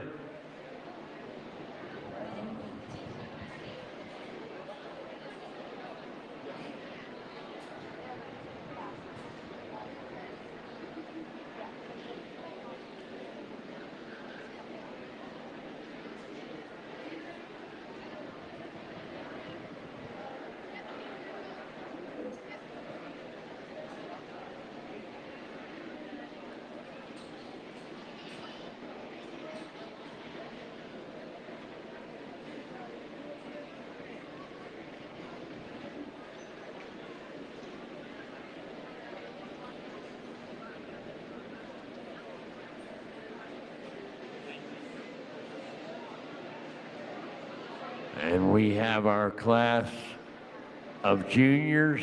We have our class complete.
Okay, well, I'm not trying to keep everybody up all night, so I'm going to keep this pretty short and sweet and still give everybody a good opportunity to show me what they got. But really, really impressive group of juniors, and I had given some hits to our first years, and I think they made a lot of changes, which is awesome. You got to be versatile, and I love someone that's teachable, so that's maybe going to reflect in my champion in reserve. But again, they do a great job showing off their 2 heats. Yes, I'll keep some out. Sorry. Okay, perfect. This young man is going to come back, this young lady, and this young man right here. And so, no, that's fine.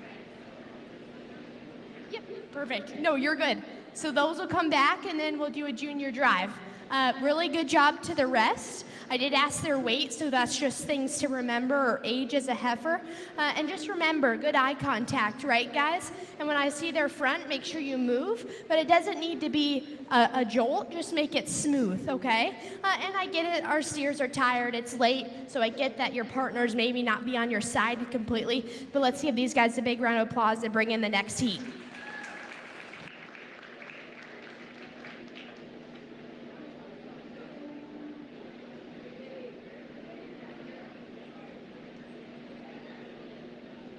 Just keeping you guys on your toes. I'm picking a champion in reserve out of this division.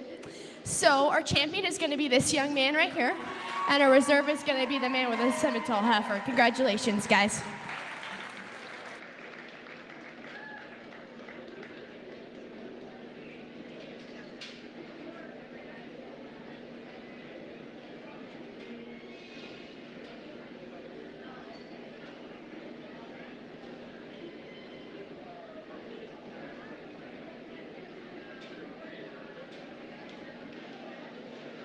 Congratulations, Cruz, your junior showman of the year. And reserve champion goes to Henry Ferguson.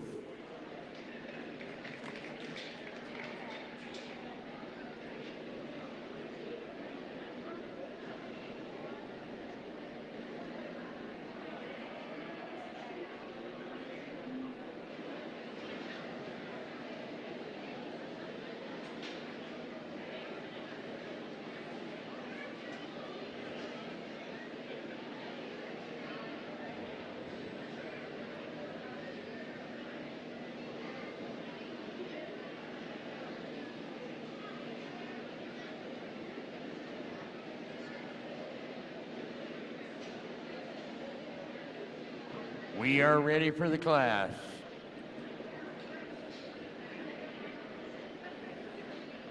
Intermediate showman.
Okay, really impressive lineup of intermediate showmen, and they're each very different in their style. Again, I just remind you that eye contact and very seriousness is how my preferred style. And remember, if I want to see a front view, that's important as a judge to see their foot quality and how they're just built in their chest, that you make sure you move out of the way. But that's a nice smooth transition. If you show horses, it's kind of like that, a nice smooth under and back. I don't want it to be real bumpy and fast and quick.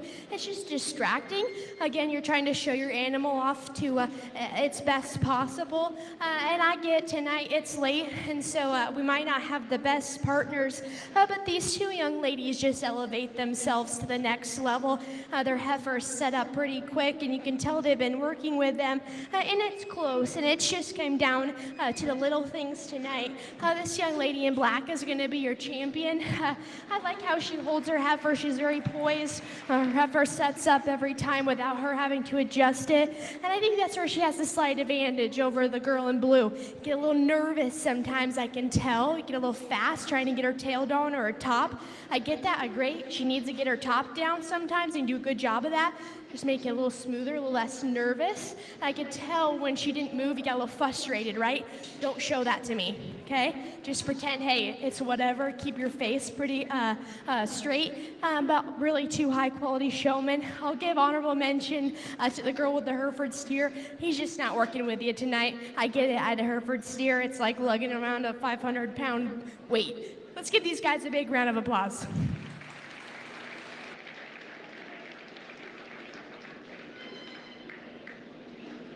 Congratulations, your champion intermediate goes to Henley Hill.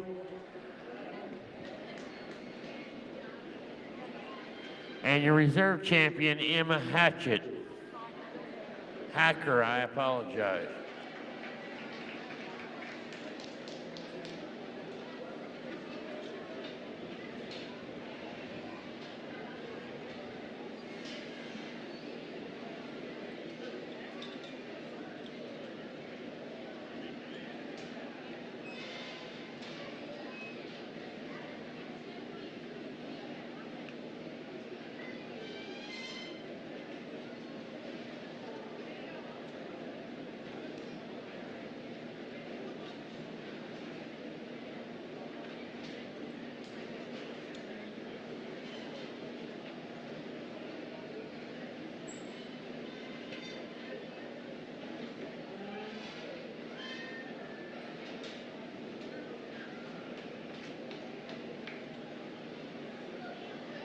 Now coming in with our senior showman coming into the arena at this time.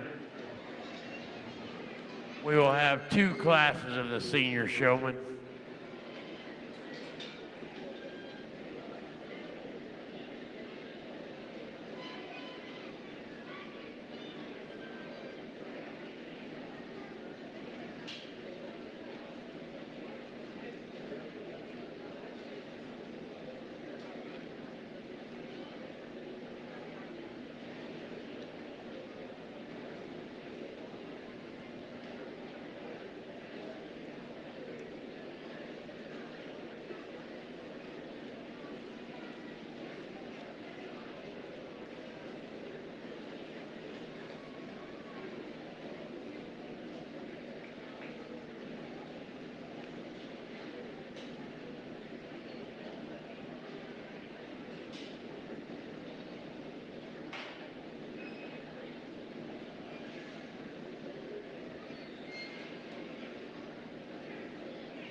Okay, really nice heat of showmen out here, and we have another one coming, so I'm just gonna pick a couple out to come back for the final drive.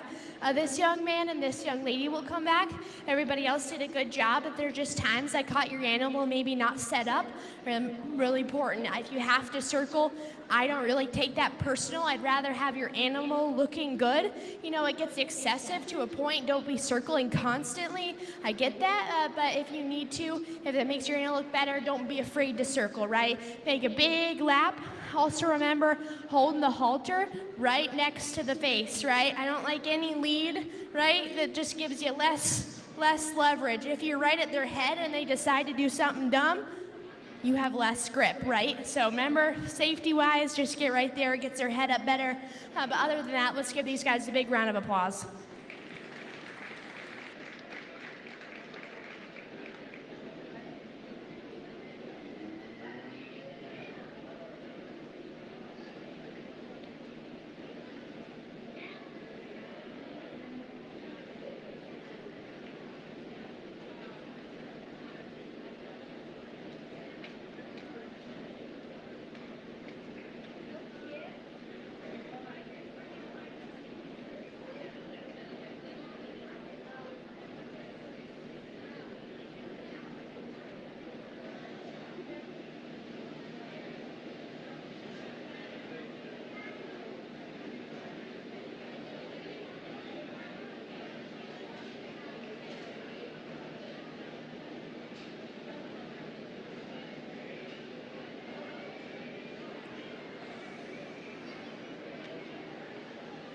Now bring in our second half of the senior showman.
And your class is complete.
Another nice heat of very competitive showmen. And again, I'm going to keep this young lady in the dark pink and then the young lady with the brockle steer. Everybody else, it was really close.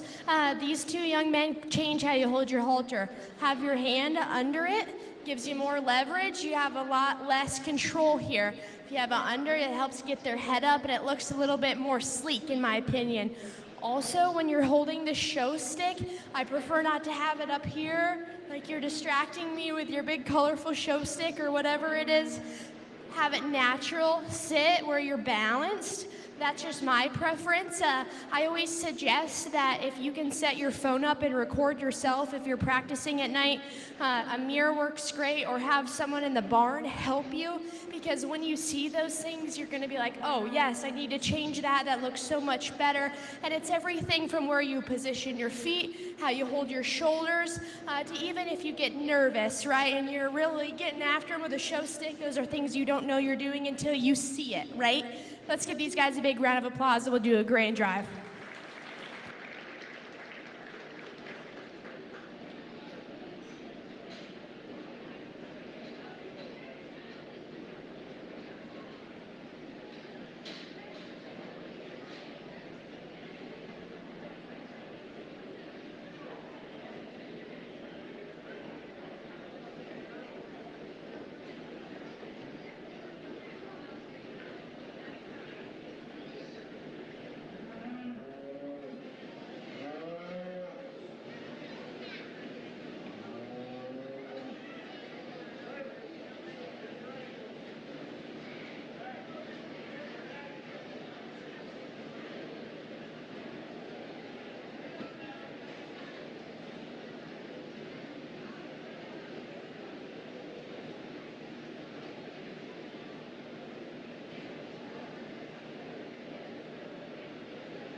A very, very competitive set of showmen, and I encourage if you're a new showman or if you're looking what to do in the show ring to get better, I would resemble these four individuals. For the most part, they check the boxes in terms of being poised individuals that know their project, but at the same time, they don't take away from their animal. That's something that's important. I don't need you to be distracting, and I'm not gonna take too long, but I'll go get you a champion in reserve.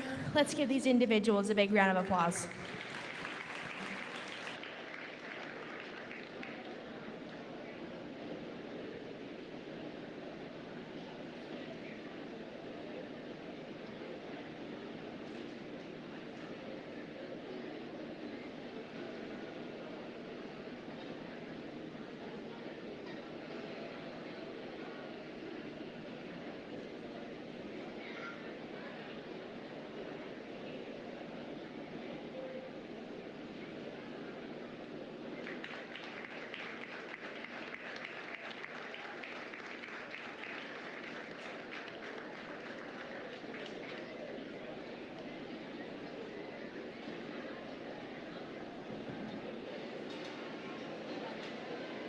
Brooklyn Fletcher, your champion senior showman, and Langley Hill, your reserve champion. Folks, one more time, let's put our hands together for Maggie McStay. She done a tremendous job. She showed us so much energy tonight. Maggie, thank you so much.